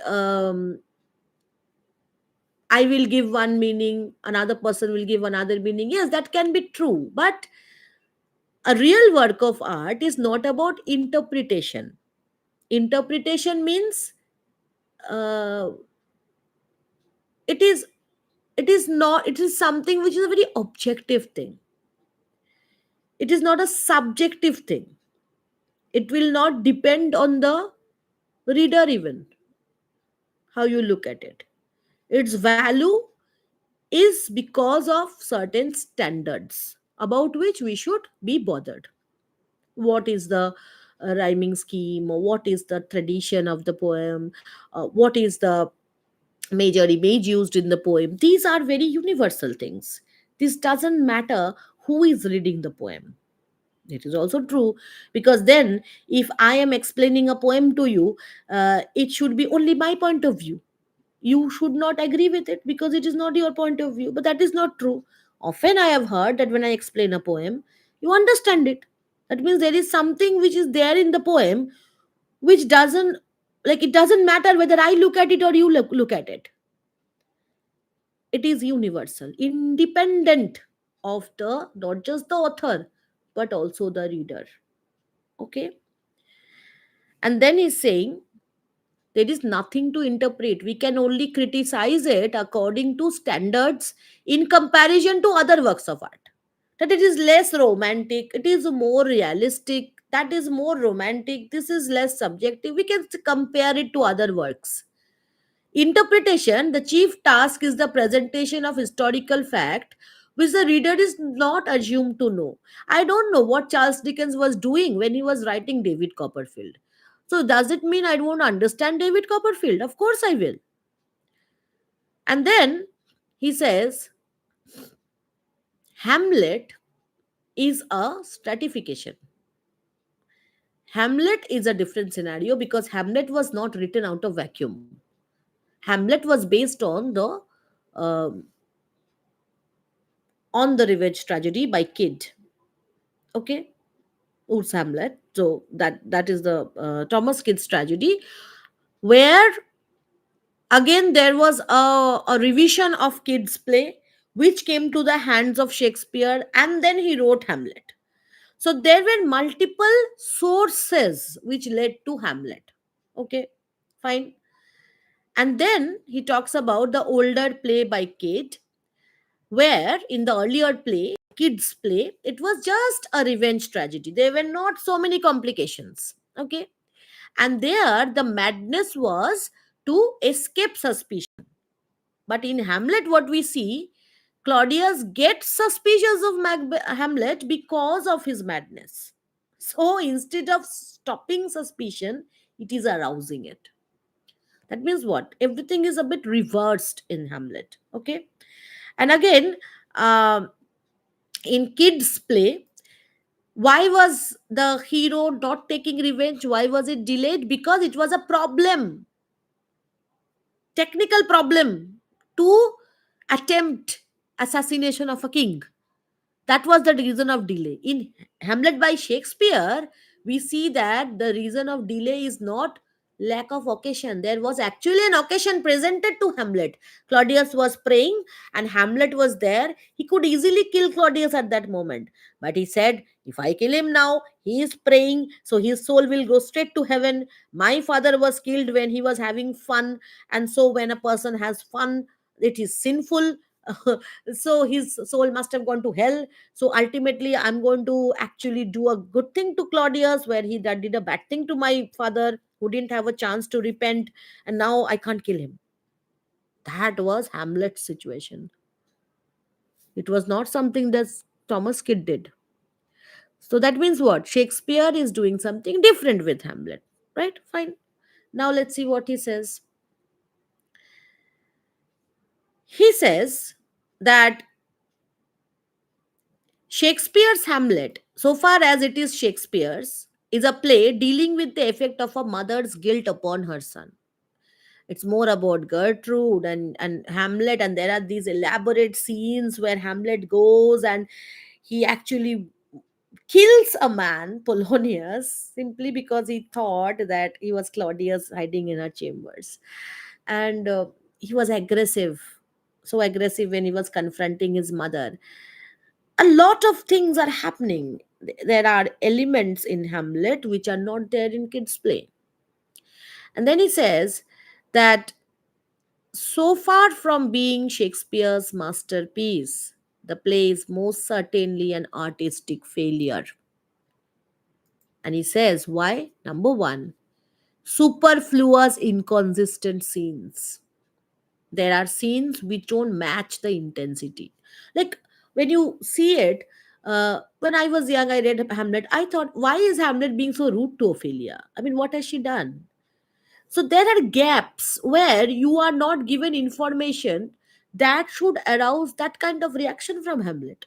The way he is reacting, the way he's, then we are so confused. Is he really mad? Is he not mad? What is wrong here? So there are gaps in communication between whom? Between the playwright and the audience, between the writer and the reader. And this gap of communication is creating a disbalance for which Hamlet becomes a puzzle. With Macbeth, we are very sure why Macbeth is doing something, why his wife is doing something, why is what is happening to him. We are sure. With Hamlet, we're not sure of anything about his motivation. We're not even sure if Claudius was guilty at times. Okay. And then we see, uh, he says, Coriolanus, a very uninteresting play, according to students. Coriolanus may not be as interesting as Hamlet, but it is with Antony and Cleopatra. Shakespeare's most assured artistic success. So, which two plays, according to Eliot, are most assured artistic successes of Shakespeare? Usually, if this question is given and in the options you see Macbeth and Hamlet, you'll select that, right? But no, because you have read this essay now, you know what Eliot said. Eliot said that Antony and Cleopatra, Coriolanus, the two plays which never are there in ICSE, CBSE syllabus anywhere, in PG level, UG level, anywhere. Those two essays are the most successful so far as artistic things are concerned, technicalities are concerned. That doesn't mean they are interesting. So he is never saying that poetry is interesting. He is saying that poetry is hard work. And he says that more people have thought that Hamlet a work of art because they found it interesting. You think that Macbeth is a great work of art because it's so interesting. You feel that Hamlet is so interesting. It must be a great work of art. No. He says that no. Great work of art is not because you find it interesting. Okay. If it is a work of art, then you find it interesting. That means you are a proper critic. Otherwise, you are an emotional adolescent.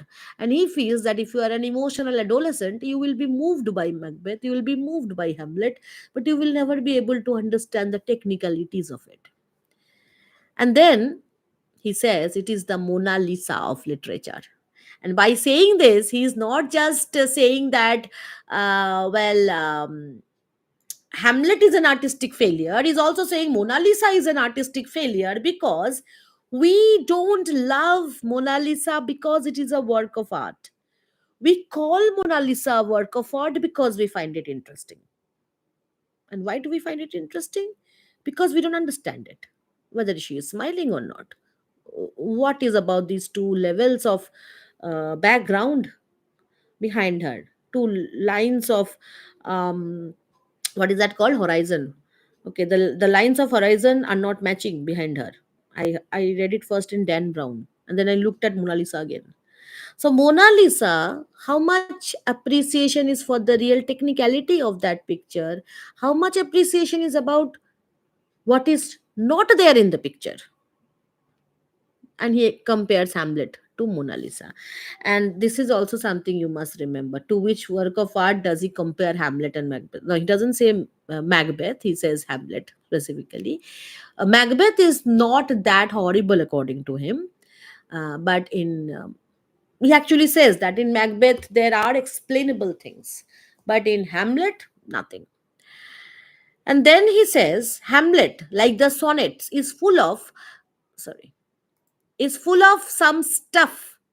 There is something in Shakespeare's sonnets, in Hamlet, where the writer could not drag to light. Something which is very difficult to localize. You cannot point it to the speeches. You cannot prove anything. You cannot prove Oedipus complex. You cannot prove mother's guilt. You cannot prove, but you have this feeling somewhere nagging. That means it is communicated, but it is not localized to any particular scene, to any particular thing, anything. And then he says about the two soliloquies. Okay, soliloquies, and he says that we find Shakespeare's Hamlet not in the action, not in any quotations that we might select, so much as in an unmistakable tone. Tone is there. There is a tone of waiting, dragging on, which is not there in any particular speech or any particular event. And then he says the only way of expressing emotion in the form of art is finding an objective correlative.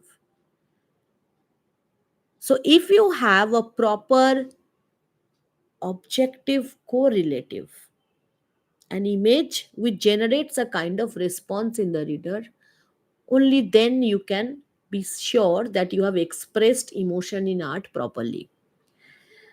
And he says set of objects, so it is a very confusing question. Students often get the answers wrong when the question is that in which essay does Eliot talk about objective correlative, and then they give options like perfect critic, and then they give object things like tradition and individual talent, and the tendency of the student is to select those essays. They don't think that Hamlet and his problems, this should be about Hamlet, but objective correlative, this is about poetry, so this should not be about Hamlet. So see, this is how they make these mistakes. So don't make this mistake. If this phrase comes, you have to remember that this is from the essay Hamlet and His Problems. Why? Because in Hamlet, emotions are given, talked about, but not objectively, not through actual objects, or in case of drama, objects means actual scenes or interaction between characters, which means that we see a lot of hatred in Hamlet about his mother, suspicion, doubt. Why? Has his mother done something to him? Has his mother spoken in a certain way that he should be so suspicious of her, so hateful of her, that he actually pushes her away? What has his mother done? Nothing on screen yet. That is a gap in what is expected because of the events and what actually happens. That means there is a gap in objective correlative. Hamlet's emotions are not correlated, are not, you can say, validated by things happening to him. There is no reason why he should be so bitter, so irritated with Ophelia. What's wrong with her? So that is the lack of objective correlative. It is a subjective thing happening here. Okay. And now let me see. Let us look at how Eliot says. He says, a set of objects, a situation, chain of events, which shall be the formula of that particular emotion, such that uh, all the external facts are given, the emotion is immediately evoked. Like if you are placed in Hamlet's situation, you would act in that way. In case of Macbeth, if you are in Macbeth's situation, three witches come, then this happens, that happens. It's very probable that you would act in the way Macbeth did. Maybe you would not act because of something in you, but it is not improbable the way Macbeth acted. It is not improbable the way Lady Macbeth acted. Right? We can justify their action, although we don't call it a good action. Similarly, Oedipus, he acted in a probable way. That is a probability of plot. Probability and necessity. When Hamlet, he acts in a weird way and overacts. And sometimes it doesn't act.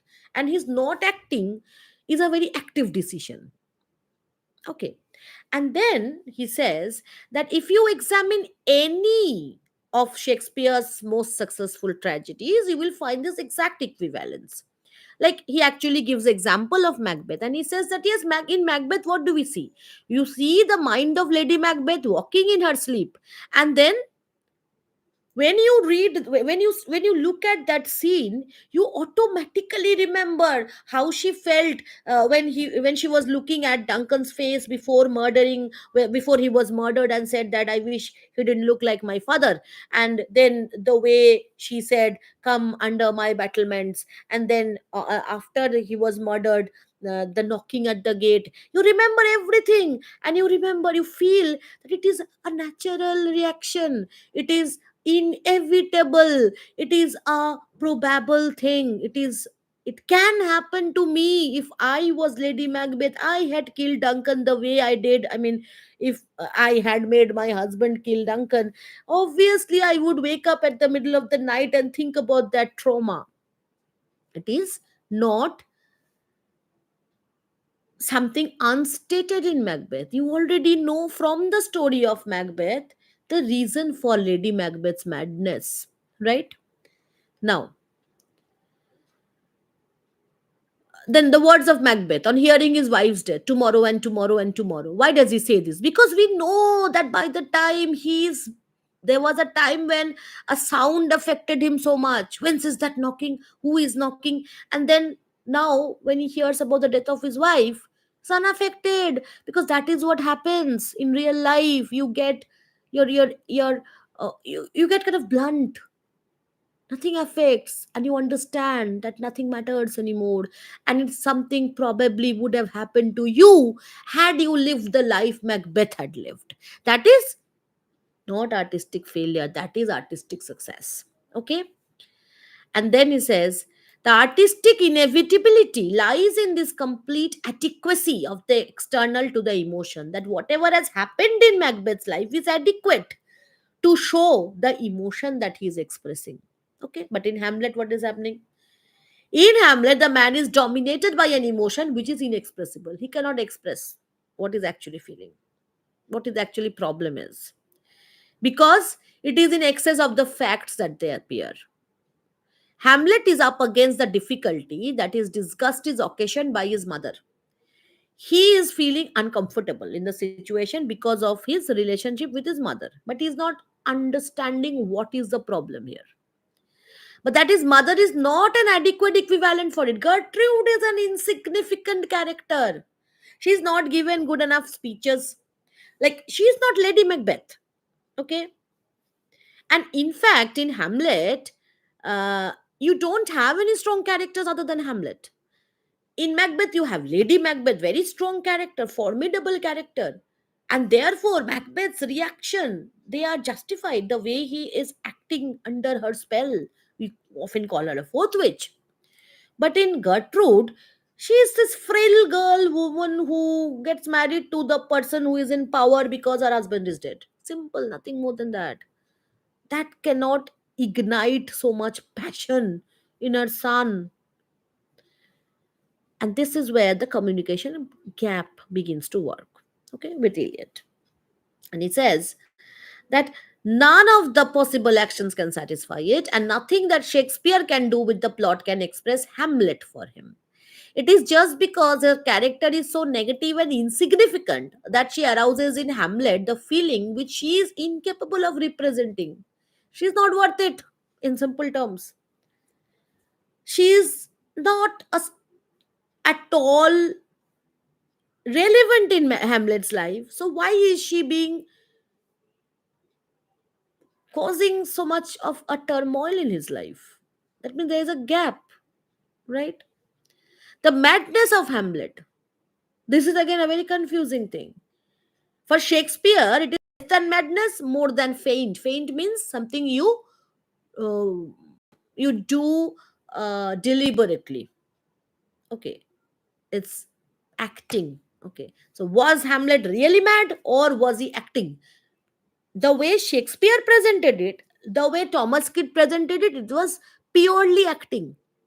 That is, it was a deliberate action on the part of the hero to confuse others. In Hamlet, sometimes we see he is talking really talking nonsense, and those nonsense words are we are not very sure if Hamlet is actually conscious of what he is saying, or are they blabberings of a real madman. So it's a borderline between acting and real madness. Okay, and Shakespeare does many such studies in madness. In Lear, you have madness as a theme. Here, um, what he says is sometimes Macbeth is very lighthearted. He cracks jokes, and then he repeats phrases, his puns. Uh, they are not part of his plan. It comes like a subconscious thing, as if he's trying to have a relief. Okay, laughter as a relief, cracking jokes as a relief. Why should he need relief if his madness is just a game he's playing? That means there is a traumatic thing happening in him which he wants to get rid of. So this is creating a lot of confusion. And then he says it is a study of pathologists, psychologists. For them, Macbeth is interesting, but like it often occurs in adolescence. Adolescent people can't handle their emotions, right? Some of you might be an adolescent. I'm really sorry he speaks like this. Teenagers. As teenagers, I remember being so bitter about something which I think that it was so insignificant. It shouldn't really have mattered. This happens. We are not in control of our hormones, of our emotions. But Hamlet is not an adolescent. He's a grown-up man, right? This is what he's saying. that the Hamlet of Lafourgue is an adolescent, the Hamlet of Shakespeare is not. He has not that explanation and excuse. We must simply admit that Shakespeare tackled a problem which proved too much for him. Shakespeare shouldn't have dealt with this complicated theme at all. Okay. He says that under compulsion of what experience he attempted to express the horrible, inexpressible thing. Okay. We need a great many facts in his biography. Okay, we have to know about his personality, about his life, and that means it is an artistic failure, because in the previous essay he had said what? That a real work of art should have an existence independent of the artist. So, if our understanding of Hamlet needs us to understand Shakespeare's life, that means Hamlet is not an independent art, right? It is in Hamlet. If we try to understand Hamlet and say that if you can understand Hamlet only if you know Shakespeare, that means Hamlet is not capable of sustaining by itself, according to Eliot. So, on which grounds? So, we have a conclusive thing here. On what grounds is Hamlet an artistic failure? Number of things are: number one, lack of objective correlative. Okay, again, you might be given these list of things, out of which you have to select which apply to this. Okay, number one is there is no objective correlative. Okay, that is, emotions expressed by Hamlet are not sufficiently justified by the events of the play. Second is disproportionate emotions. Whatever emotions are seen, it is imbalanced. There's a confusion, right? You should not have been so angry if this has happened to you. So Hamlet is acting in a weird way. And third is inconsistency in character. Hamlet is behaving, sometimes he's acting as if really mad, sometimes he's acting as if he's not really mad. So we are not very sure. Lack of coherence. So there is an overall weakness that makes this play. It's a very interesting play, but it's an artistic failure. Okay. Um, and then the most quoted lines: Mona Lisa and artistic failure. And such a mind had Goethe, who had made a Hamlet of Werther, such a mind had Coleridge, who had made of Hamlet a Coleridge. This is also a very oft quoted line. Okay, and I've also given you a short note on objective correlative, because if you are doing masters and maybe you have to explain these concepts. Um, Again, I want you to know that. Okay, I've given you this example from Proof Rock because most of you have read Proof Rock. This is a classic example of objective correlative, which I have given it from Eliot's poetry. While explaining this, if you go back to that video, you would know I had already explained objective correlative there. I'm not explaining it over here again. Here, the simple thing is you have these objects like a patient on a table, etherized, and it's the evening spread out against the sky. All these objects evoke a sense of horridness, disgust, apathy, paralysis, the emotion which Eliot wants us to feel when he is talking about the life of Prufrock. Okay, so this is it. Eliot on other poets and authors in the Sacred Wood. He talks about Blake. Okay, this will be available in the PDF. If you want that, I can share it with you. If you are a member of the channel, the priority member, you will definitely get this. From the Metaphysical Poets, you only have to remember 2 3 points. First is, uh, he says that usually the word metaphysical is not, now this essay is not from Sacred Word. I will be very quick with this essay, maybe complete in 5 minutes, because there's not much to it. You can easily go through this. Metaphysical Poets, this context is already given. The important thing about this essay is, usually when before Eliot, when somebody used the word metaphysical, it was in a derogatory sense. Why? Because of Dr. Johnson. Now let's go to the part where he speaks about why this is a derogatory term. He says that here, Dr. Johnson, who employed the term metaphysical poets, and he kept in mind Donne, Cleveland, Cowley. He said it's the most heterogeneous ideas are yoked by violence together. You all know about this, metaphysical poets, that they use imagery where they bring far-fetched things together and they are yoked by violence together. This was Samuel Johnson's idea or verdict on metaphysical poets. Okay. Eliot has a problem with the word yoked by violence. He says that Samuel Johnson was not at all uh, eligible to understand why he was wrong.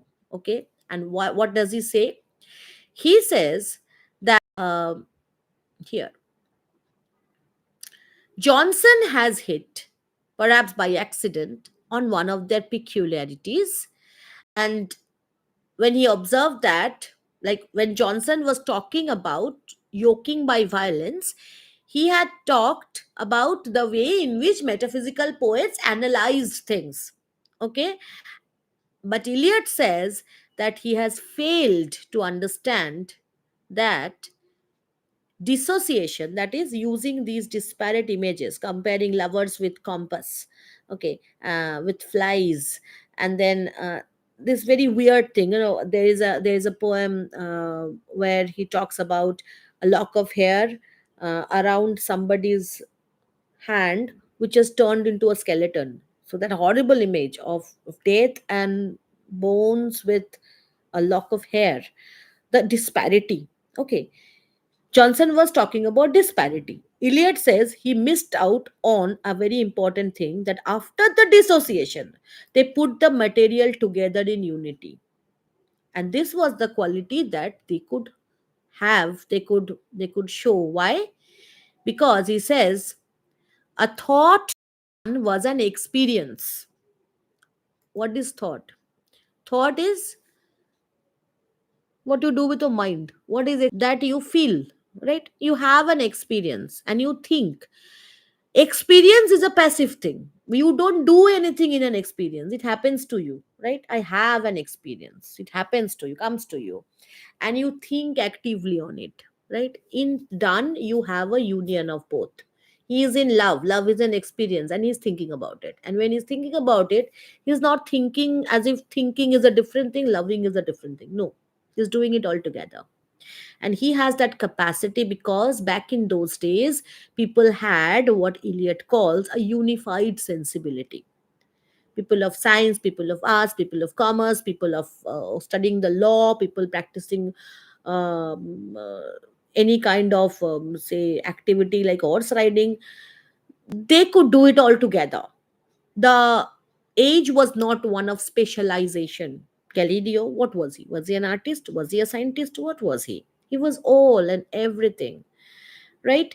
And similarly, Leonardo da Vinci, right? What was he? Was he an artist? Was he a painter? What was he? He also drew about human anatomy. He gave this idea about aeroplanes flying. So of course he was a scientist as well, right?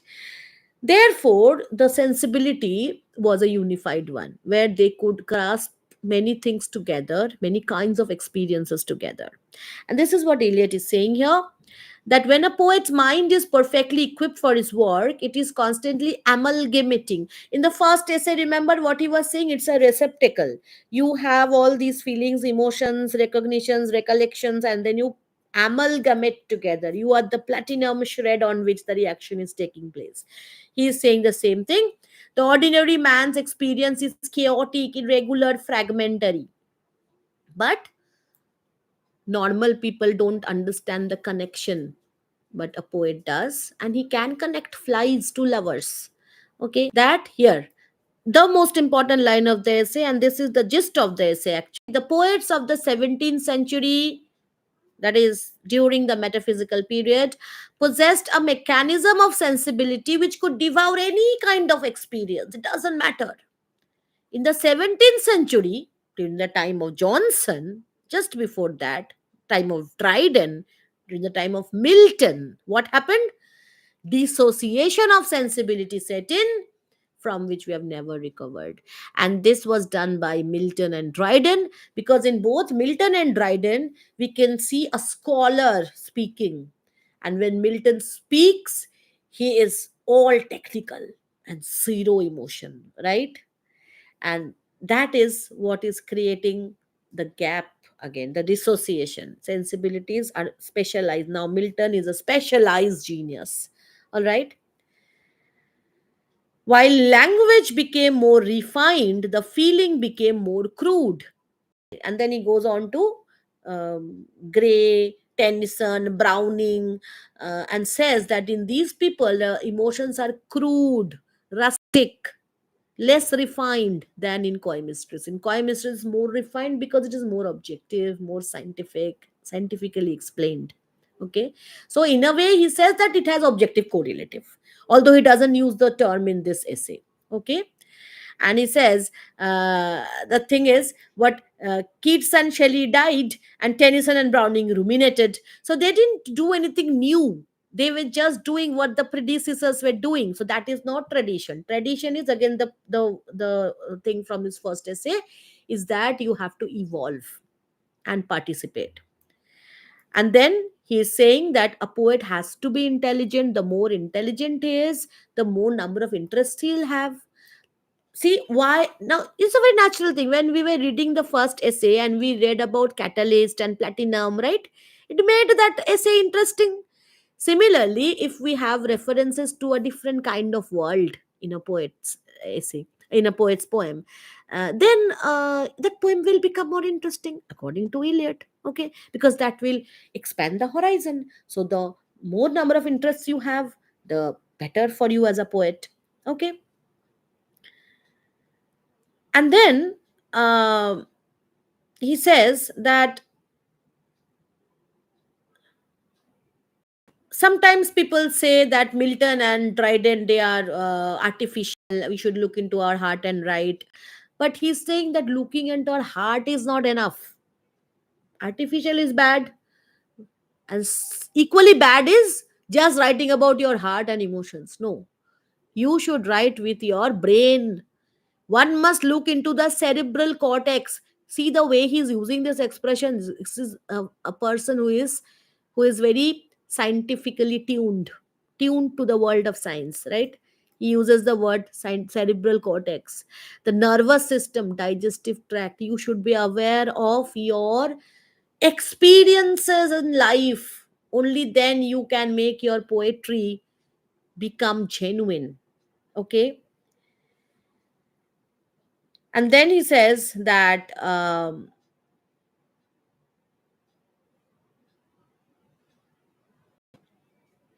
we must remember that by wit, okay, it clearly means something more serious than we mean today. So wit is not just making witty remarks. Wit is activating your cerebral cortex, your brain.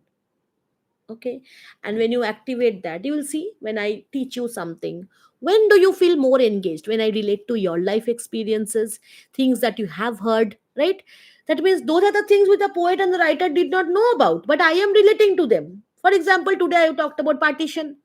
Was Eliot aware of partition? The partition did not take place even then, but I am making you feel connected to this entire thing by relating to your life experience, because I am in tune with many other things other than Eliot's poems or his essays.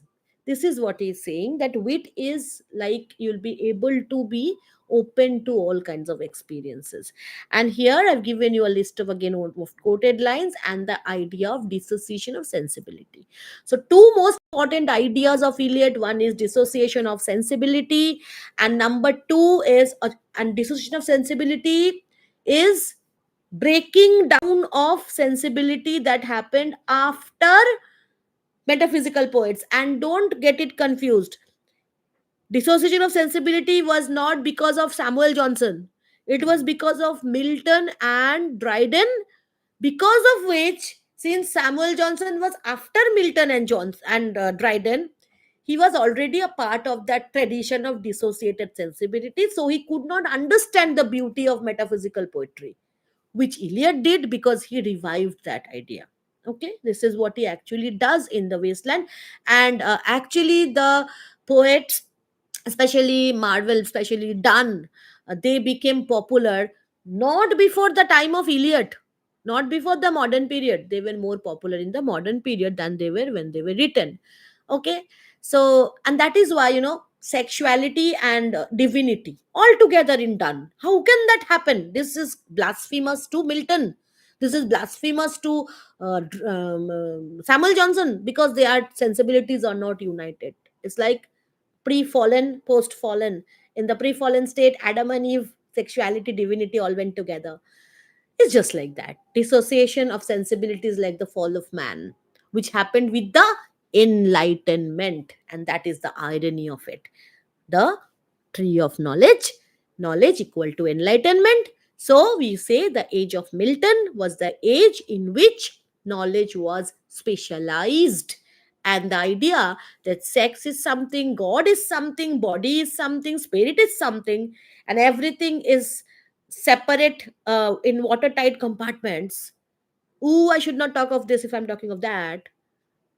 That is dissociation of sensibility. In Milton, sometimes we see there's an unconscious blending, but that is unconscious. It doesn't deliberately do it. Okay. So now we come to the end of today's class. Although I had said I'll be looking at your comments. Oh, so many love reactions. I love it so much. Yes. Now I'll read your comments quickly. Let's see if any textual comment is there.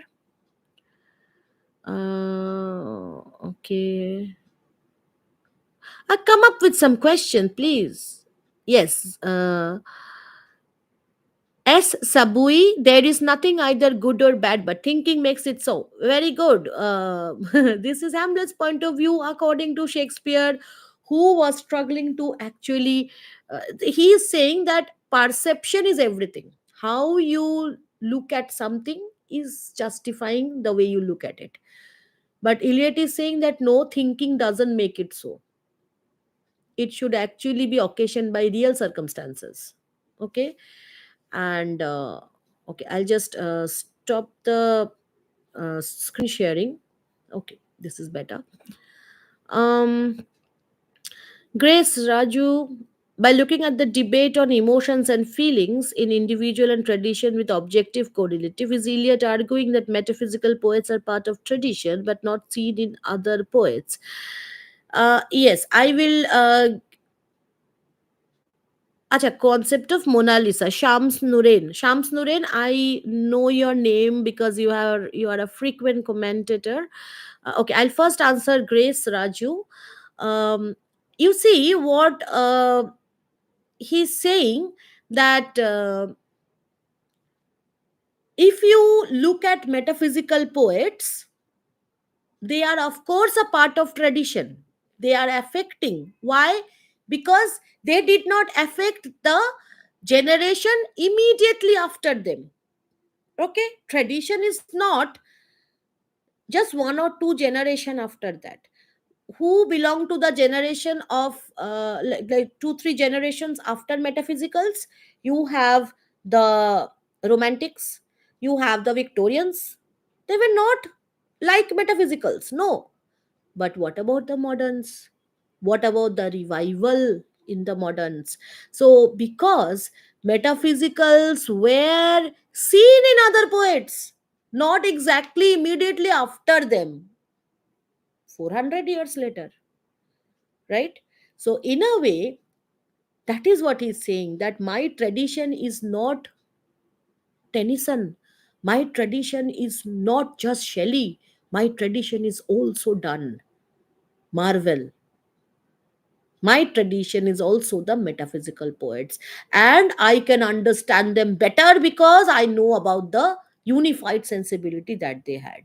And he is looking for that unified sensibility, and we do see in him this unified sensibility. Right, in this essay we see him talking about platinum and sulfur dioxide. Which literary person talks about sulfur dioxide in his literary essay? Have you ever talked about those things in your answers? No. So that is it.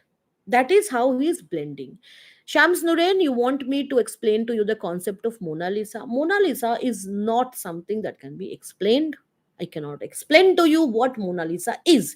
If you look at Mona Lisa as a picture, you would see that it's a woman smiling, or possibly almost smiling.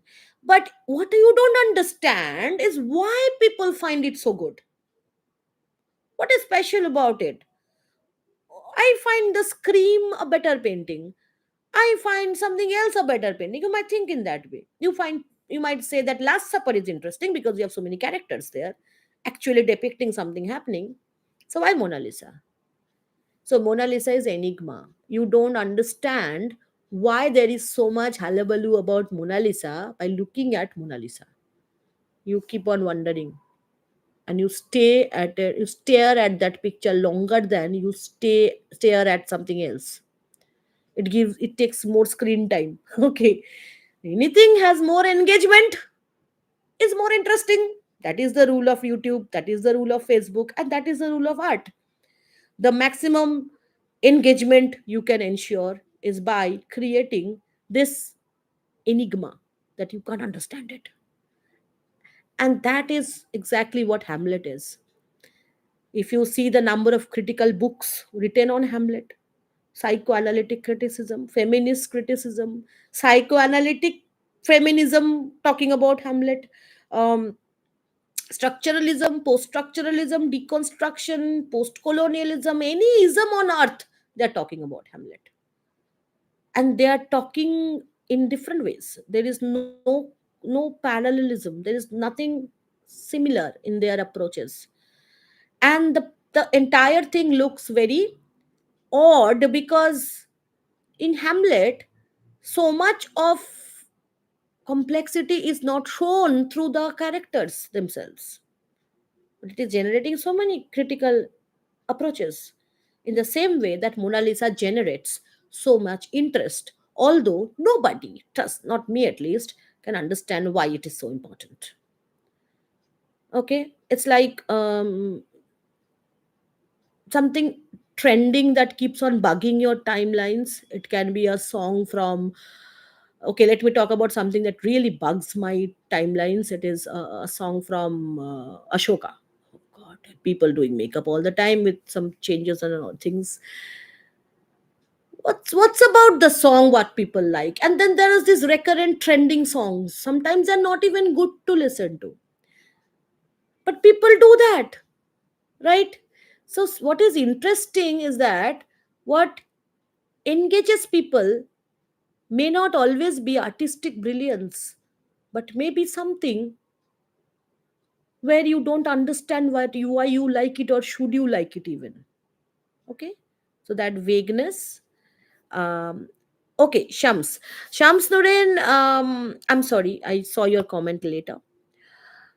As I was telling you, with experience, I'm not talking about experience of sight. If you cannot see, fine, you can hear me now. Now think about any song. There are songs which are often played as content of viral videos.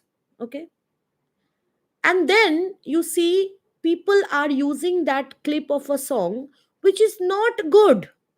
It's a very a particular tone which is nagging or dragging, but it is used repeatedly by people because they find it interesting.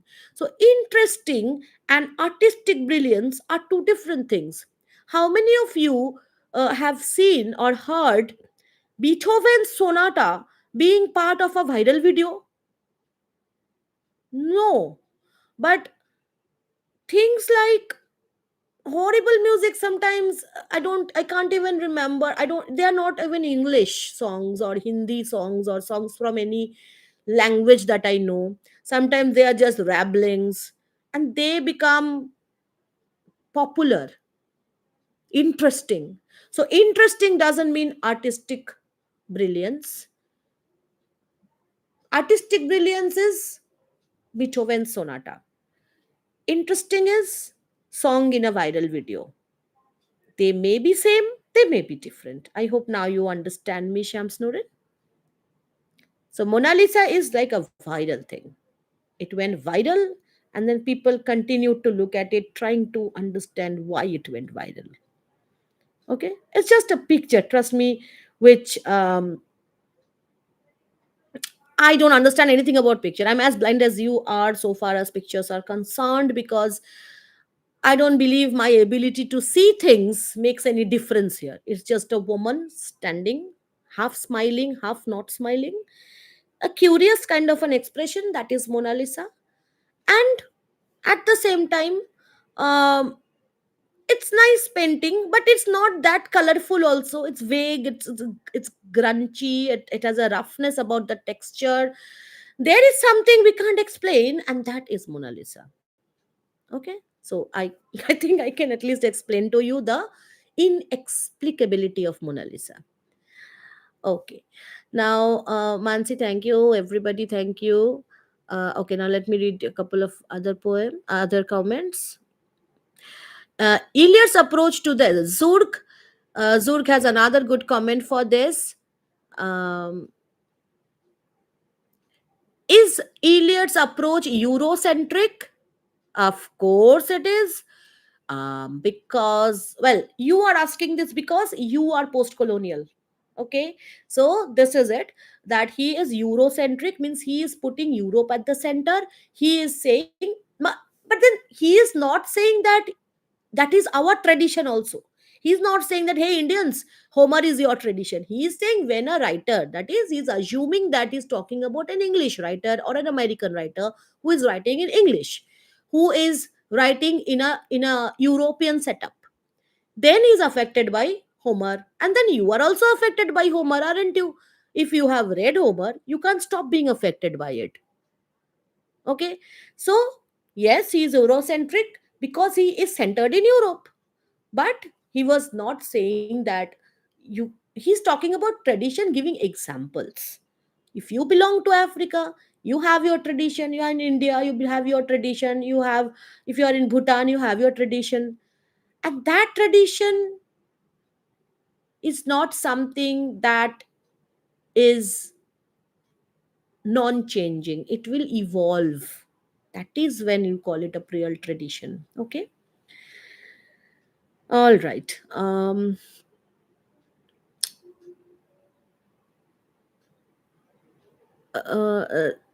Shashikala, please, I cannot answer a comment about a different text here. I'm sorry, that will take up a lot of time then. I'm just sticking to the questions from this text. Um, okay. All right. Thank you so much. I think I've cleared many of your doubts, and you can have doubts in future. I will be posting this video, and you can watch it anytime you want.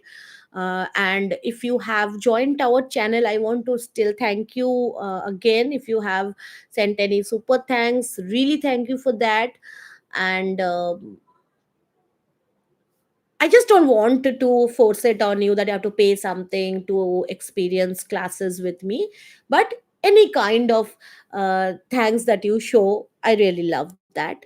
Um, and the second thing is that if you want the PDF of what I actually studied today with you, with additional materials as to some of the important dates that you should remember, some points about the essays that you should remember for your CUET-PG or for your NET or for your exams, then you can join our channel. As a premium member, you will be given access to this WhatsApp group where we will be sharing these materials. And in that channel also, you'll have sometimes I have some classes on some topics specifically requested by the members. It's just a start. You can just go and see the rules, how you can be a premium member. There's a join button somewhere down there, and you can click that and you can go through the joining.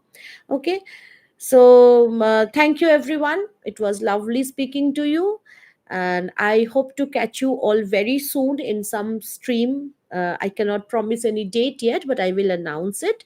And maybe I'll take up topics like literary terms, which had got the second best votes. Okay, but I will keep notified. Thank you, everyone. And about WBSU semester 6 question answer discussion, I will try to have a session if possible tomorrow, a very short session live here where I'll be discussing question patterns and what kind of questions you can expect. And I'm not giving out suggestions or something, but we can talk about the different approaches to the text from CC 13 and 14. Okay, so if you are WBSU semester 6 student, you can consider joining that class tomorrow. If possible, I'll take that class. I can't promise you anything. Okay, so I'm stopping this live now. Thank you so much.